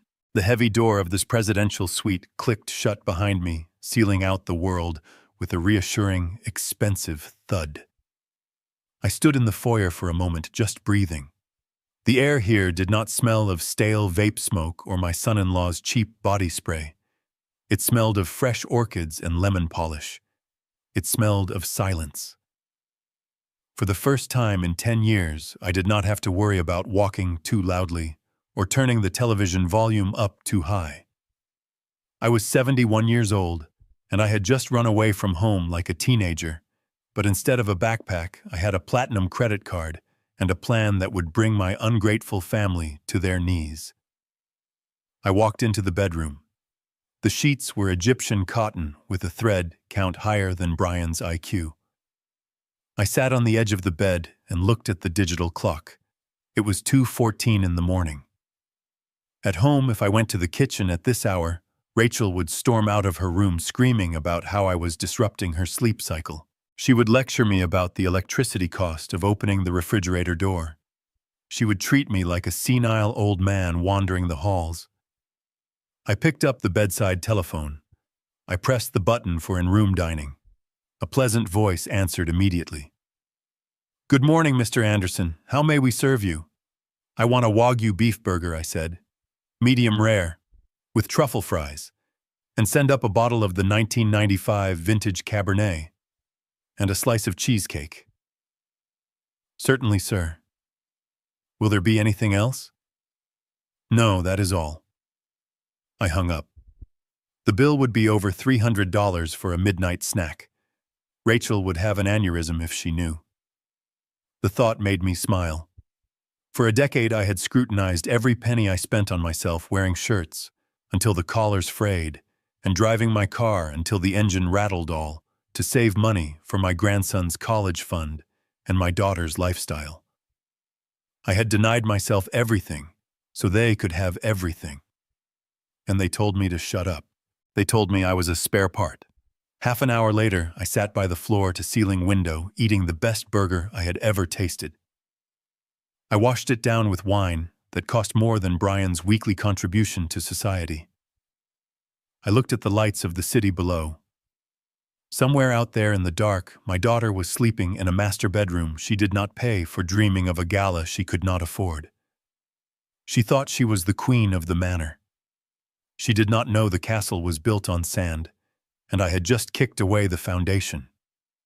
I wiped my mouth with a linen napkin and picked up my cell phone. I dialed Leonard. I knew he would be awake. Leonard Ross sleeps 3 hours a night and spends the rest of the time figuring out how to legally destroy people who annoy him. He answered on the first ring. "Status report, Hal." "I am at the Ritz," I said. "I just ordered room service." It tasted like victory. "Good," Leonard said. "Now about the assets. I have the paperwork ready for the freeze. Do you want to give them a warning shot, or do you want to drop the guillotine?" "Drop it," I said. "I want full Phase 1 implementation." "Understood," Leonard said. "I am logging into the joint accounts right now. I am transferring the liquid cash into a holding trust in your name only. By the time they wake up, the checking account balance will be 0.00. "Do it," I said. "And the credit cards?" Leonard asked. "You have 4 authorized user cards linked to your primary Amex Centurion account. Rachel, Brian, and Justin." "Cancel them," I said. "Do not just suspend them, Leonard. Report them as compromised. Flag them for fraud. I want the terminals to scream declined when they try to buy a stick of gum." "Done," Leonard said. "I can hear the keystrokes. What about the utilities?" "Kill them," I said. "Electricity, water, gas, internet. Cancel the contracts. Tell the providers the owner has vacated the premises and any further service is unauthorized. It will take 24 hours for the physical shut-off," Leonard warned. "That is fine," I said. "Let them have one last day of comfort. It will make the darkness feel even colder." "Anything else, Hal?" "Yes," I said. "The life estate deed. The nuclear option. I have the papers on my desk, Leonard said. Mr. Henderson is ready to move. But Hal, once we execute that deed, there is no going back. The house belongs to the investment firm. You lose the title. I looked at the reflection of my face in the dark window. I looked old, but my eyes were sharp. I lost that house a long time ago, Leonard, I said. It ceased to be a home the day my wife died. Now it is just a building filled with parasites. Sign the papers. Transfer the title. I want Henderson to evict them before the ink is dry. Consider it done, Leonard said. Try to get some sleep, Hal. Tomorrow is going to be a bloodbath. I hung up the phone. I finished my wine. I crawled into the massive soft bed and closed my eyes. For the first time in years, I did not dread the morning. I could not wait for the sun to rise. I could not wait for the show to begin. I sat in the darkness of my hotel suite, illuminated only by the glow of the iPad screen. It was 3:14 in the morning on Monday, the night before the gala. The house in Greenwich was silent and sweltering, but there was movement in the study. I had been waiting for this. I had been predicting this specific act of desperation for 6 months. In the world of logistics, we call it a honeypot. You create an attractive target to lure a security breach into the open. My study safe was the honeypot. For years, I had kept a significant amount of cash there, roughly $50,000 in a fireproof box. I called it the Apocalypse Fund. Rachel knew about it. Brian knew about it. He had eyed that safe 100 times, his gaze lingering on the dial whenever he came in to ask for a loan. He thought it was his emergency piggy bank. He did not know that I had emptied it 3 weeks ago, leaving behind only a single white envelope. I watched the infrared feed. The door to the study creaked open. A beam of light from a heavy flashlight cut through the darkness. It was Brian. He was wearing black clothes like a cartoon burglar. He was sweating profusely.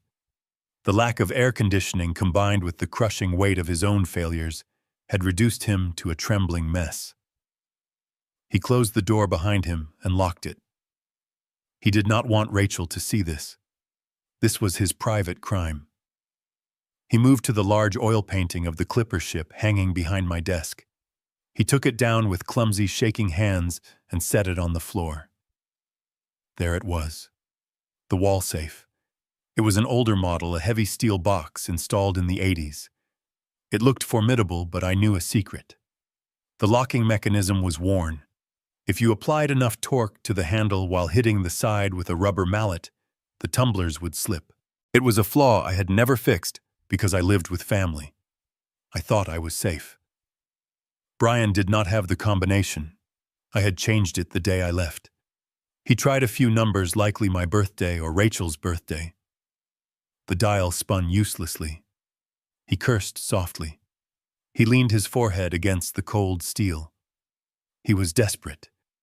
He needed cash to flee. He needed cash to pay off the dangerous people he owed.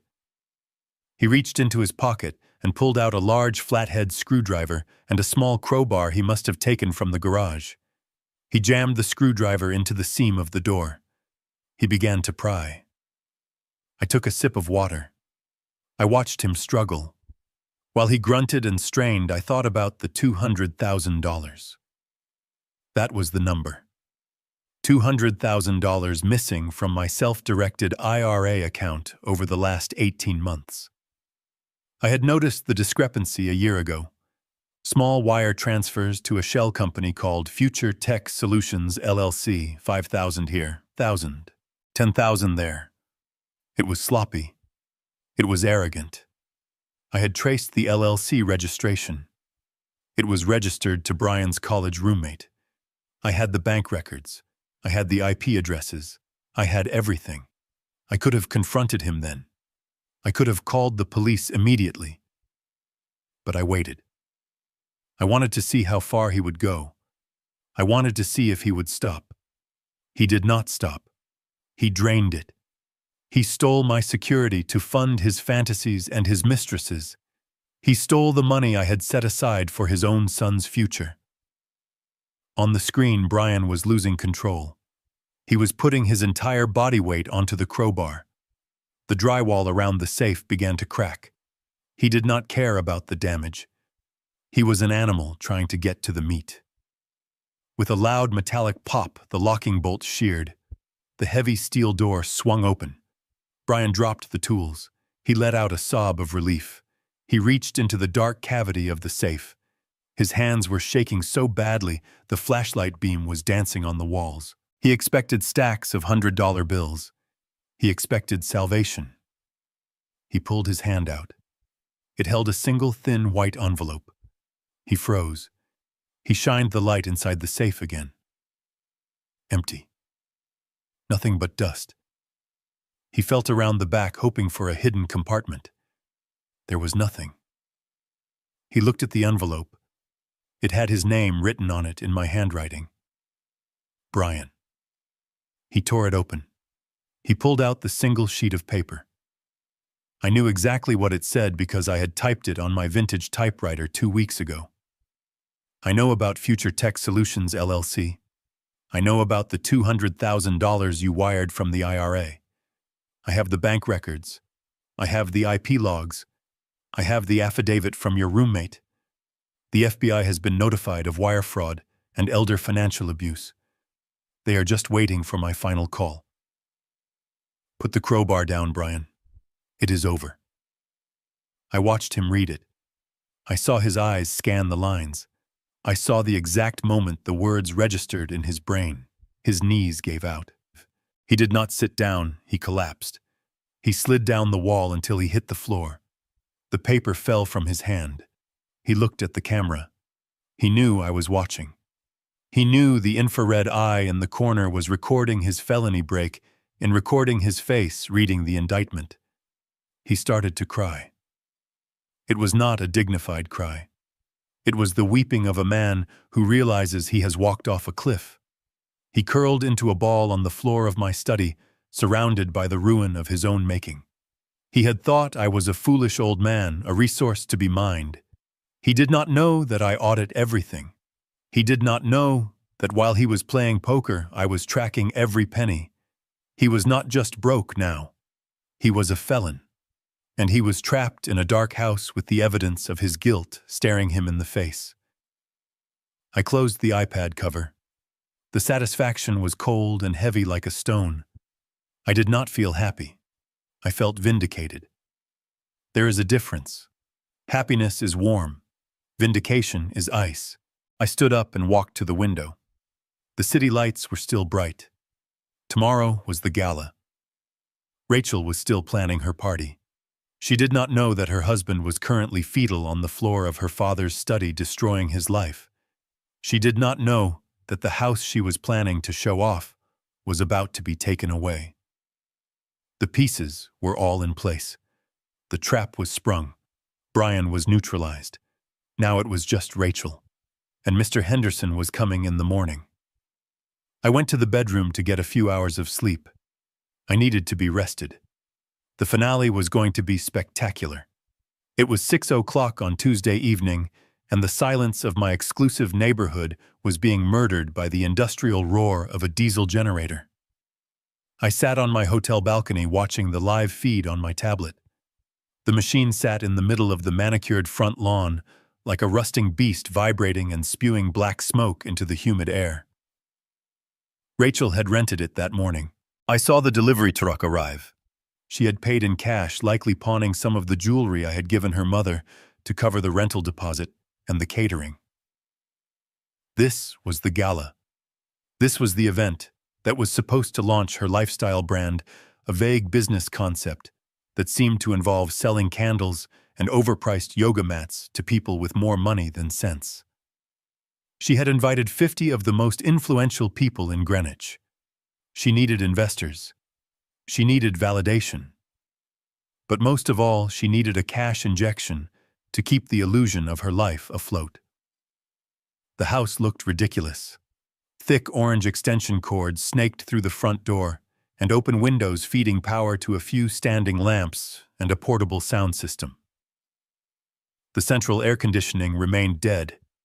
The temperature inside was 85 degrees. Rachel had placed electric fans in the corners, but they were just pushing hot air around. I watched the guests arrive. Luxury cars lined the driveway. Women in cocktail dresses and men in linen suits stepped out, wrinkling their noses at the smell of diesel fumes. They looked at the generator. They looked at the dark windows of the upper floors. They exchanged glances. This was the elite crowd Rachel desperately wanted to belong to. These were people who could smell desperation, like sharks smell blood in the water. Rachel stood at the door greeting them. She was wearing a gold sequined gown that was entirely inappropriate for the heat. Her hair was piled high on her head, likely to keep it off her sweating neck. She was smiling a wide, manic grin that did not reach her eyes. She was talking too fast. I could not hear every word over the drone of the generator, but I could read her body language. She was frantic. I switched to the interior camera in the living room. The furniture had been pushed back. Waiters hired from a discount agency were passing around trays of appetizers that looked suspiciously like they came from the frozen food aisle of Costco. The guests were fanning themselves with cocktail napkins. The humidity was already making hair frizz and makeup run. I zoomed in on a conversation near the fireplace. A woman with a pearl necklace leaned in to ask Rachel a question. I turned up the volume on my iPad, hoping the microphone would pick it up over the background noise. "Where is Harold?" the woman asked, looking around. "I thought he would be here. I wanted to ask him about his time in shipping." Rachel laughed. It was a high, brittle sound. "Oh, Dad is in Europe. He decided to take a last-minute trip to the south of France. You know how he is, always jet-setting. He sends his love." I took a sip of my iced tea. The south of France. I was 3 miles away in a hotel room watching her lie with the ease of a sociopath. She preferred to invent a glamorous fiction rather than admit her father had walked out on her. She needed my prestige. She needed the weight of my name to legitimize her scam. Even in my absence, she was using me. Then Brian appeared. He walked into the room from the hallway that led to the study. He looked like a man walking to the gallows. He was wearing a tuxedo that was slightly too large for him now, as if the stress of the last 48 hours had physically shrunk him. His face was gray. His eyes were darting around the room looking for threats, looking for the police, looking for me. He knew about the safe. He knew about the FBI. He knew that every second he spent in this house was borrowed time. But Rachel had forced him to perform. She needed him to play the successful husband. She needed the tableau to be perfect. He walked up to a group of men near the bar. He tried to smile. He tried to engage in banter. But his hands were shaking so badly, he spilled champagne on his sleeve. He looked at the camera in the corner. He stared right at me. There was no defiance left in him, just terror.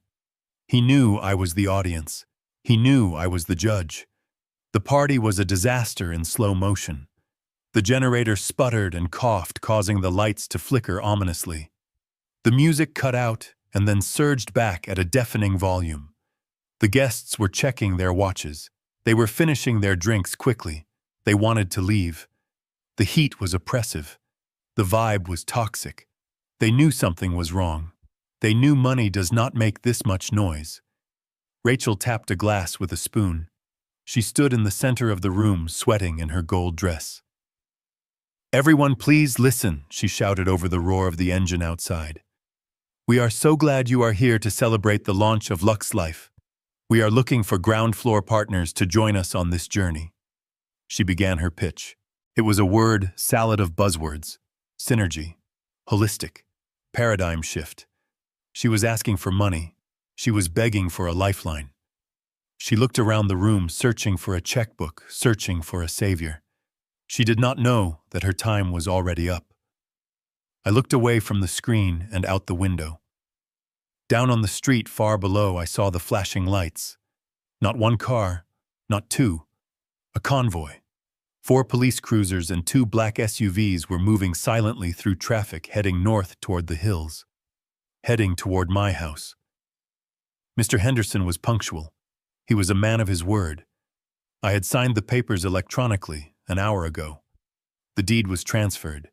The eviction notice was filed. The grace period was 0. I looked back at the screen. Rachel was raising a glass for a toast. To family, she said, and to the future. The future was pulling into the driveway. The blue lights washed over the front lawn, illuminating the generator in harsh strobes. The guests near the window turned to look. The chatter stopped. The music seemed to fade away. Rachel lowered her glass. She followed their gaze.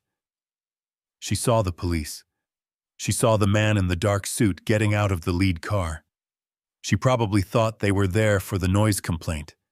She probably thought she could talk her way out of it. She did not know that the party was over. She did not know that the landlord had arrived. I set my tea down. I leaned forward. This was the payoff. This was the moment the ledger balanced. I watched as the front door opened. The heat of the night rushed in, and with it came the cold, hard truth. The front door of the mansion swung open not by the hand of a welcoming host, but by the firm push of a uniformed sheriff's deputy. The heavy oak slammed against the interior wall with a sound that cut through the drone of the generator outside like a gunshot. On my screen, the effect was instantaneous. The 50 guests in the living room froze. The woman who had been asking about my shipping career dropped her fork. It clattered against a china plate, a tiny sound of domestic violence in a room held breathlessly still. Rachel stopped mid-toast. Her arm was still raised, the cheap champagne bubbling in the glass. She looked at the door. She blinked rapidly, as if trying to clear a smudge from her vision. She saw the sheriff. She saw 2 deputies behind him. And then she saw the man in the charcoal suit stepping through the police line. It was Mr. Henderson. He looked exactly as a man who owns $300 million in real estate should look. Bored, efficient, and utterly devoid of empathy. He carried a black leather folio in his left hand. Behind him, a team of 6 men in gray coveralls waited on the porch. They wore gloves. They carried packing crates. They were the cleanup crew. Rachel lowered her glass. She forced a smile onto her face, a rictus of terror and denial. She walked toward the sheriff, her gold sequins shimmering under the harsh work lights she had set up. "Officer," she said, her voice shrill, "thank goodness you are here. The neighbors have been harassing us about the noise. We have a permit for the generator. My husband was just about to turn it off." The sheriff did not smile. He did not take off his hat. He looked at Rachel with the weary expression of a man who has seen every variation of delusion the county has to offer. "Mrs. Anderson," he said, "we are not here for a noise complaint. We are here to effectuate a transfer of property possession and to assist in a civil eviction." Rachel laughed. It was a wet, choking sound. "Eviction? That is absurd. My father owns this house. He is in Europe. You have made a mistake." The sheriff stepped aside. Mr. Henderson stepped forward. He placed his folio on the entryway table, sweeping aside a vase of wilting flowers Rachel had placed there. He opened the file. The sound of the crisp paper turning was amplified by the sudden silence of the room. Even the generator seemed to quiet down, as if the machine itself was listening. "Good evening, Mrs. Anderson," Mr. Henderson said. His voice was dry like sandpaper on wood. "My name is Robert Henderson. I am the managing partner of Henderson Property Holdings, and as of 48 hours ago, I am the sole owner of this estate." Rachel stared at him. The guests stared at him. Brian, who had been cowering near the bar, turned a shade of white that I did not know human skin could achieve. "You are lying," Rachel spat. "My father would never sell this house. It is my inheritance." Mr. Henderson pulled a document from the file. He held it up. It was a deed. A very specific type of deed. "Your father did not sell the house this week, Mrs. Anderson. He sold the title to my firm 6 months ago. He executed a life estate deed. Are you familiar with the term? Rachel shook her head dumbly. It means, Mr. Henderson continued, enjoying the moment, that your father transferred ownership to me, but retained the right to live on the premises for the remainder of his life. It is a common tool for estate planning. It allows the occupant to remain until death. Rachel let out a breath she didn't know she was holding. See, she said, turning to the guests. He still lives here. It is his house. You cannot throw us out. Mr. Henderson raised a finger. One finger. It silenced her immediately. However, he said, there is a clause, a specific condition written into the contract at Mr. Anderson's insistence. Clause 14, Section B. The voluntary vacation clause. It states that if the life tenant leaves the property for a period exceeding 48 hours without notifying the title holder, and if he surrenders his means of access, then the life estate is immediately terminated. The right of occupancy dissolves, and full possession reverts to the title holder. Immediate possession. Rachel's mouth opened. She looked like a fish on a dock. What she whispered. Mr. Henderson pulled out an evidence bag. Inside was a set of keys. The brass key, the silver key, the electronic fob. They were scratched. They had dirt on them. My landscaping crew found these in the rose bushes at the end of your driveway this morning, Mr. Henderson said. Your father threw them there on Friday night. He left the property. He has been gone for 96 hours. He did not notify me. Therefore, he has triggered the clause. He has voluntarily surrendered the estate. I took a sip of my tea in the hotel room. I watched Rachel's face crumble. She was replaying the scene in her mind. Friday night. Me standing on the porch. The arc of the keys flying through the air. Her screaming at me to pick them up. She had watched me do it. She had watched me sign her eviction notice, and she had thought I was just having a tantrum. But Dad is coming back, Rachel shrieked. He is just on a trip. This is a mistake. You cannot do this. He is not coming back, Mr. Henderson said coldly. I spoke with his attorney, Mr. Ross, an hour ago. Mr. Anderson has confirmed his intent to vacate. He has no desire to live here anymore. And since you are guests of the life tenant and the life tenancy has expired, you are now trespassers. He gestured to the sheriff. Sheriff, if you please. The sheriff stepped forward. His hand rested on his belt. Folks, the party is over, he announced to the room. This property is now under the control of Henderson Holdings. Everyone who does not reside here needs to leave immediately.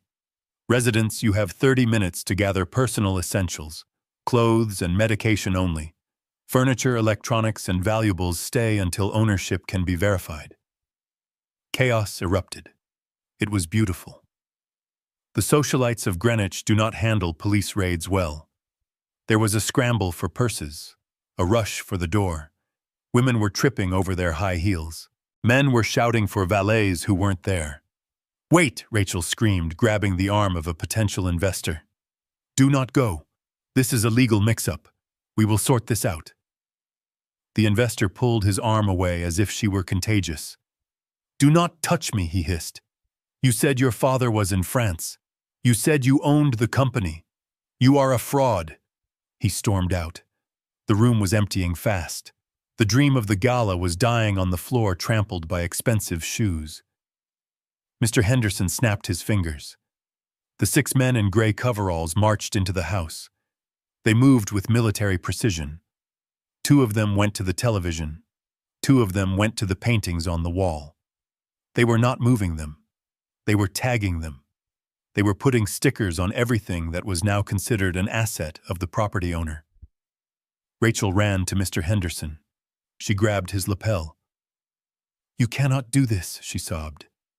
This is my home. My son lives here. My clothes are here, Mr. Henderson peeled her fingers off his suit. He dusted off the fabric. This is not your home, Mrs. Anderson. It never was. You were a guest, and you have overstayed. You have 30 minutes. If you are not out, the sheriff will arrest you for criminal trespass." He looked at his watch. 29 minutes. Then I saw Brian. He had not moved from the bar. He was watching the scene unfold with a strange detachment. He saw the police. He saw the movers. He saw his wife screaming. But his eyes were focused on something else. He was looking at the front door, waiting for something. He did not have to wait long. Two men in windbreakers walked in behind the sheriff. They did not look like local police. They had earpieces. They had badges on their belts that were not stars. They were shields. FBI. Brian saw them. His legs gave out. He slumped against the bar, knocking over a tower of champagne glasses. The crash was deafening. The agents walked straight to him. They did not run. They did not shout. They knew he wasn't going anywhere. "Brian Miller," one of the agents said. Brian nodded slowly. He held out his hands. He did not even wait for the command. He wanted to be taken away. He wanted to be anywhere but in that house with his wife and her failure. They cuffed him. They led him out past Rachel, who was too busy screaming at a mover touching her vase to notice her husband was being arrested by the federal government. I watched it all. The screen of my iPad was a window into a hell I had constructed. The house was being stripped. The guests were fleeing. The family was being dismantled piece by piece. Rachel stood alone in the center of the living room. The generator outside finally ran out of fuel. It sputtered and died. The lights connected to the extension cords flickered and went out. The room plunged into darkness, illuminated only by the flashlights of the sheriff's deputies and the cold blue strobe of the police cruisers outside. Rachel looked around the dark, empty room. She looked at the camera. "Dad," she whispered into the blackness. "Dad, help me." I reached out and pressed the button on my screen. Connection terminated. I closed the app. The show was over. The curtain had fallen. I had my answer. They did not care when I was there. They only cared when I was gone. And now I was gone for good. The darkness in the living room was absolute, save for the harsh beams of the deputies' flashlights cutting through the gloom, like searchlights in a prison yard. Brian was gone, taken out the back door in handcuffs by federal agents, leaving a void where his pathetic arrogance used to be.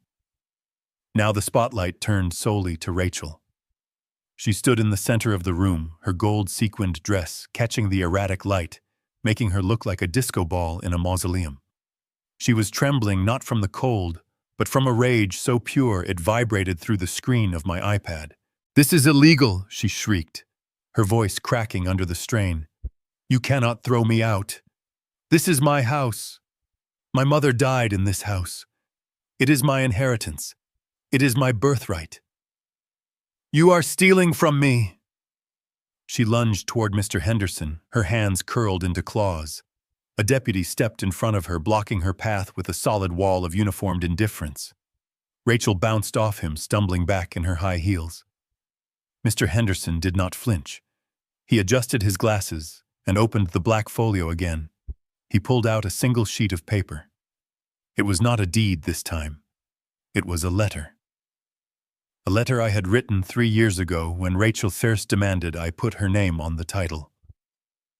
Mrs. Anderson. Mr. Henderson said, his voice calm and dry, echoing in the silent room. "There is no inheritance to claim because there is no estate to inherit. This document is a revocable license of occupancy signed by your father. Do you remember this?" Rachel stared at the paper. Her eyes widened. "It states clearly," Henderson continued reading by the light of a deputy's torch, "that Rachel Anderson and her family are permitted to reside on the premises solely at the discretion of the owner, Harold Anderson. It specifies that no rent is charged, but in exchange the occupants agree that they hold no tenancy rights, no equity interest, and no claim to the title. It further states that this license can be revoked at any time without cause." He lowered the paper. "Your father did not just sell the house, Mrs. Anderson. He clarified your status years ago. You were never the owner. You were never the heir apparent. You were a charity case. A guest who was allowed to stay because of blood, not law. And tonight, the charity has ended. Rachel shook her head violently. No, she whispered. No, he wouldn't do that. He promised me. He said this was all for me. He promised you a home, Henderson corrected. He did not promise you a kingdom, and you repaid his generosity by telling him to shut up at his own dinner table. You repaid him by trying to commit him to a mental institution. You broke the contract, Mrs. Anderson, moral and legal. He turned to the sheriff. Sheriff, please clear the building. We need to secure the assets. The sheriff nodded. He turned to the crowd of guests who were huddled near the foyer, clutching their designer purses and watching the drama with morbid fascination. These were the people Rachel had tried so hard to impress. The socialites, the influencers, the people she thought would validate her existence. Now they were witnesses to her complete dismantling. All right, folks, the sheriff bellowed. Party is over. Everyone out. This is now a crime scene and a foreclosure site. Go home. The stampede began. It was not dignified. There were no goodbyes. No one stopped to offer Rachel comfort. They just wanted to escape the taint of failure. As they shuffled past her, I could hear their whispers picked up by the high-fidelity microphone on the security camera. Did you hear that she was living here for free? I heard her husband stole money. She told me she owned the company. What a fraud. I am deleting her number. Rachel stood there listening to her social standing evaporate. She reached out to grab the arm of a woman she considered her best friend, a woman named Jessica who ran a boutique in town. Jess, wait, Rachel pleaded. Can I stay with you tonight? Just for a night, until I sort this out. Jessica pulled her arm away as if Rachel were burning. She smoothed her dress, looking at Rachel with cold, dead eyes. I don't think so, Rachel. I have a reputation to think about. And honestly, you still owe me for the dress you are wearing. She walked out, leaving Rachel alone in the dark. Ma'am, the deputy said, taking Rachel's arm. It is time to go. Rachel planted her feet. No, I am not leaving. You will have to drag me out. I am not going out there. Mr. Henderson sighed. He looked tired. He looked like a man who just wanted to go home to his own paid-off house. Sheriff, remove the trespasser. 2 deputies moved in. They grabbed Rachel by the arms. She screamed. It was a high, piercing sound that made the speakers on my iPad distort. She kicked and thrashed. Her gold dress ripped at the seam. Her carefully pinned hair came loose, falling in wild strands across her face. They marched her to the front door. She dragged her heels across the hardwood floors, leaving scuff marks that would have to be buffed out. They pushed through the open doorway and out onto the front porch. The humidity of the night hit her. The roar of the generator had stopped, but the air is still thick with diesel fumes. The deputies did not stop at the porch. They marched her down the steps. Rachel stumbled. Her heel caught on the edge of the stone path. She fell. She landed hard on the front lawn. It had rained briefly earlier in the evening, a summer sun shower I had missed from my hotel room. The ground was soft and wet. The grass was muddy where the landscaper had trampled it, trying to retrieve his equipment. Rachel fell face first into the mud. Her gold-sequined dress, the symbol of her vanity, soaked up the dirty water. She tried to push herself up, but her hands slipped. She rolled over, sitting in the muck, her legs sprawled in front of her. She looked up at the house she thought was hers, the house where she had tormented me. Mr. Henderson stood in the doorway, backlit by the flashlight beam, like a guardian angel of eviction. "Do not come back," Mrs. Anderson, Henderson called out. "If you step foot on this property again, you will be arrested. Your personal effects will be boxed and left at the curb on Friday. I suggest you find a U-Haul." He closed the heavy oak door. The sound of the latch clicking shut was final. It was the period at the end of a very long sentence. Rachel sat in the mud. The police cruisers were pulling away, their job done. The guests were gone, their taillights fading down the street. She was alone. Truly alone. Covered in dirt in the dark, with no money, no husband, and no home. She looked at the security camera mounted above the garage. She knew I was there. She knew I was the architect of this moment. She opened her mouth to scream, but no sound came out. She just slumped forward, burying her face in her muddy hands, and wept. It was not a cry for help. It was the sound of a reality check cashing itself. I watched for a moment longer. Then I reached out and closed the app. The screen went black. The show was over. I had my life back. I had my dignity back. And somewhere in the dark, Rachel was finally learning the lesson I should have taught her 20 years ago. You cannot bite the hand that feeds you and expect it to keep serving you dinner. 3 days after the lights went out in the mansion, I sat at a table at the Saltwater Grill overlooking the Long Island Sound. The sun was setting, casting a warm orange glow over the water. I was eating a lobster roll and drinking a glass of iced tea. I felt different. The constant tightness in my chest, the low-level anxiety that had been my companion for a decade, was gone. I felt light. I felt young. I looked at my reflection in the silverware. The lines on my face seemed less deep. The shadows under my eyes had vanished. Freedom, it turns out, is the best anti-aging cream money can buy. I saw them walking up the pier before they saw me. They looked like refugees from a failed reality show. Rachel was wearing jeans and a t-shirt that looked wrinkled. Her hair, usually sprayed into submission, was pulled back in a messy bun. She wore no makeup. Her face was puffy red and blotchy. She looked 10 years older than she had on Friday. Brian was trailing behind her. He was not wearing a suit. He was wearing sweatpants and a hoodie, even though it was 70 degrees. He walked with his head down. I noticed the bulge around his ankle under the fabric, an electronic monitoring bracelet. He was out on bail pending the federal indictment for wire fraud and embezzlement.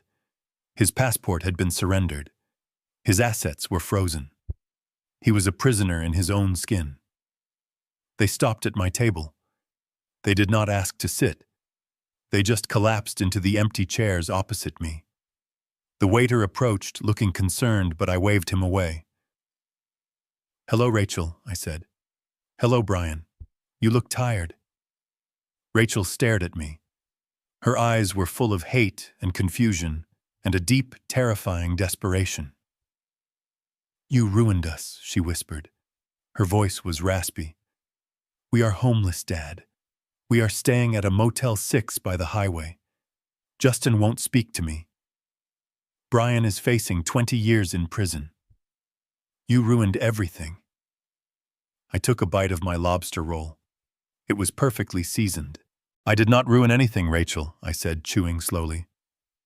"I simply stopped fixing what you broke. There is a difference." "You called the FBI," Brian said. He did not look up from the table. "You sent them the records. You sent them the IP logs. You set me up." I wiped my mouth with a napkin. "I audited my books, Brian. I found a discrepancy. I reported it to the authorities. That is not a setup. That is due diligence. You stole $200,000 from a man you called a spare part. You thought I was too old to notice. You thought I was too stupid to trace a wire transfer. You were wrong." Rachel slammed her hand on the table. It was a weak echo of the slam that had started this whole war on Friday night. "Stop it," she hissed. "Just stop it. We get it, okay? You made your point. You won. Now fix it. Drop the charges against Brian. Buy the house back from Henderson. We can go back to how it was. I promise I will be nicer. I promise we will listen to you. Just please, Dad. I cannot live in a motel.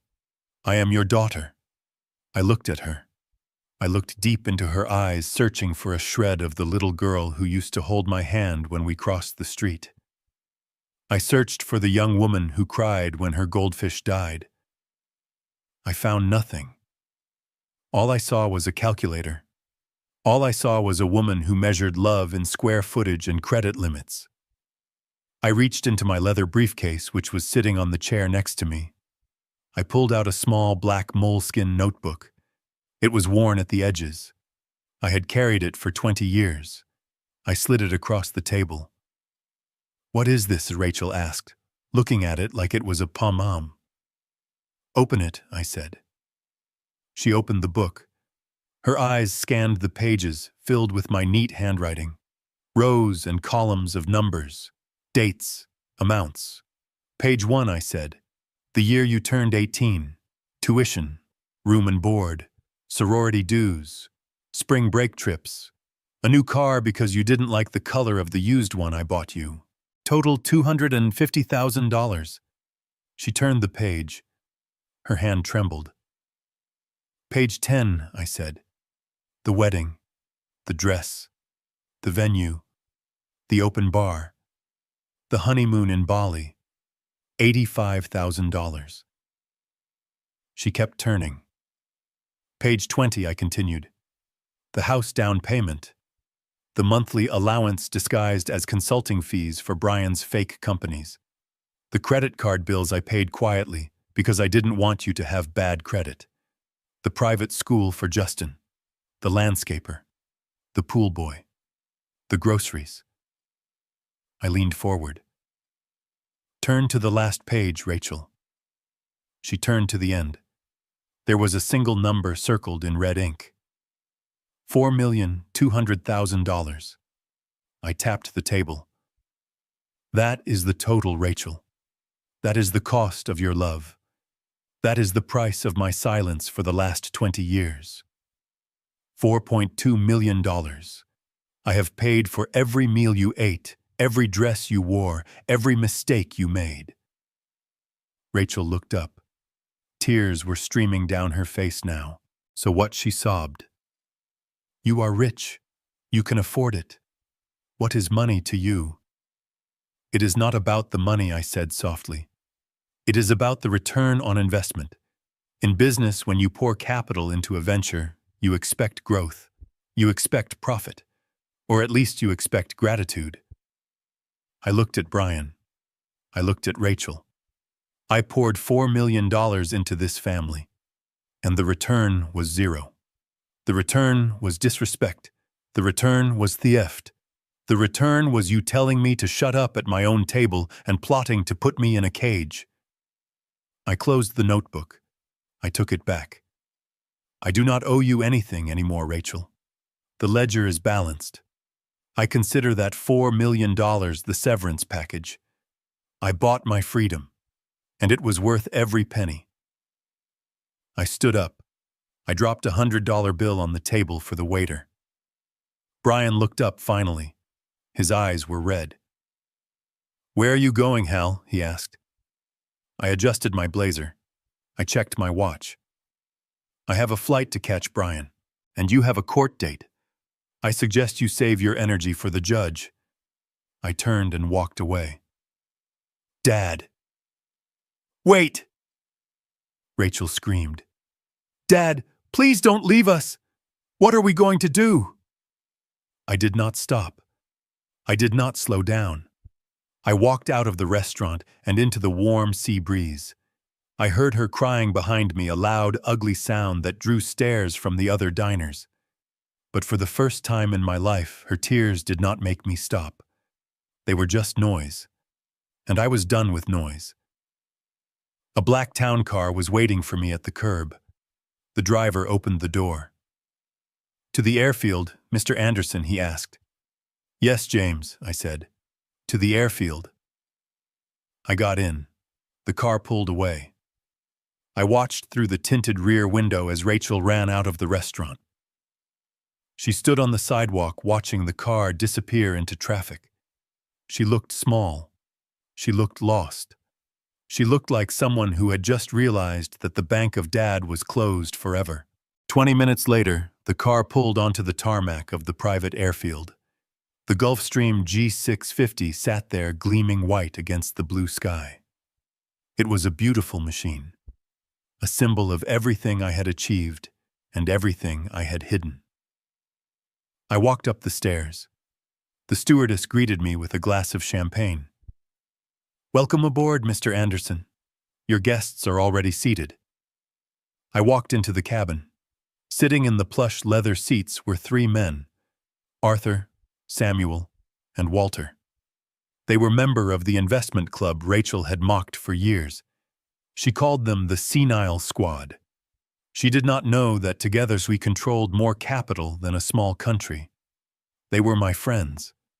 They were men who knew the value of loyalty. Hal Arthur said, raising his glass. "You made it." I smiled. A real, genuine smile. "I made it, Arthur. The baggage has been unloaded."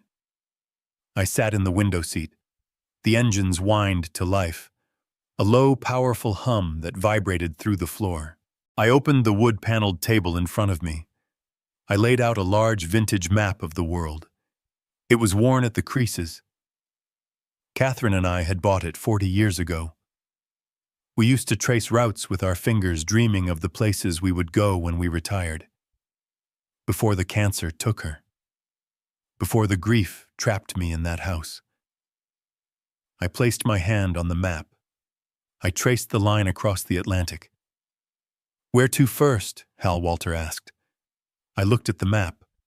I looked at the spot Catherine had circled in red ink so many years ago. "Paris," I said. "We are going to Paris." The plane began to taxi. I looked out the window as the ground began to rush by. The hangars blurred. The trees became green streaks. And then, with a surge of power, we lifted off. I watched the ground fall away. I saw the highways. I saw the coastline. I saw the sprawling suburbs of Connecticut.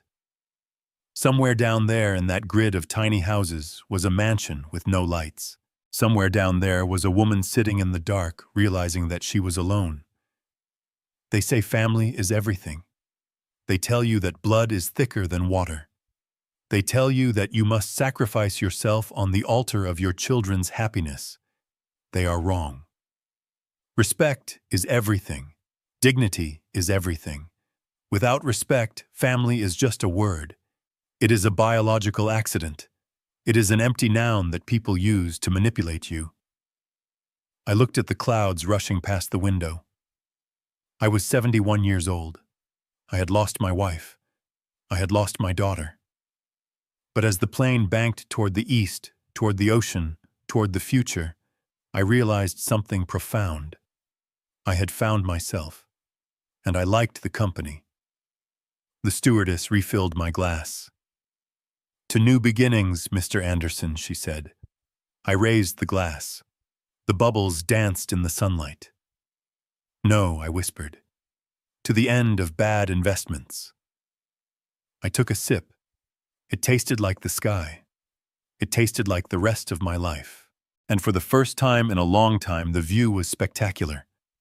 We are often taught that family loyalty is absolute, but Harold's story proves that blood is not a license for abuse. Generosity without boundaries isn't love. It is simply enabling toxicity. When you continuously fund disrespect, you aren't supporting your family. You are financing your own humiliation. Harold learned that the most expensive thing he ever paid for was the illusion of being needed. True peace only comes when you realize that your dignity is non-negotiable. Sometimes the greatest act of self-love is walking away from the people who only love you for what you can give them. If you believe Harold made the right decision to choose his dignity over his daughter, hit that like button and subscribe for more stories of justice served cold.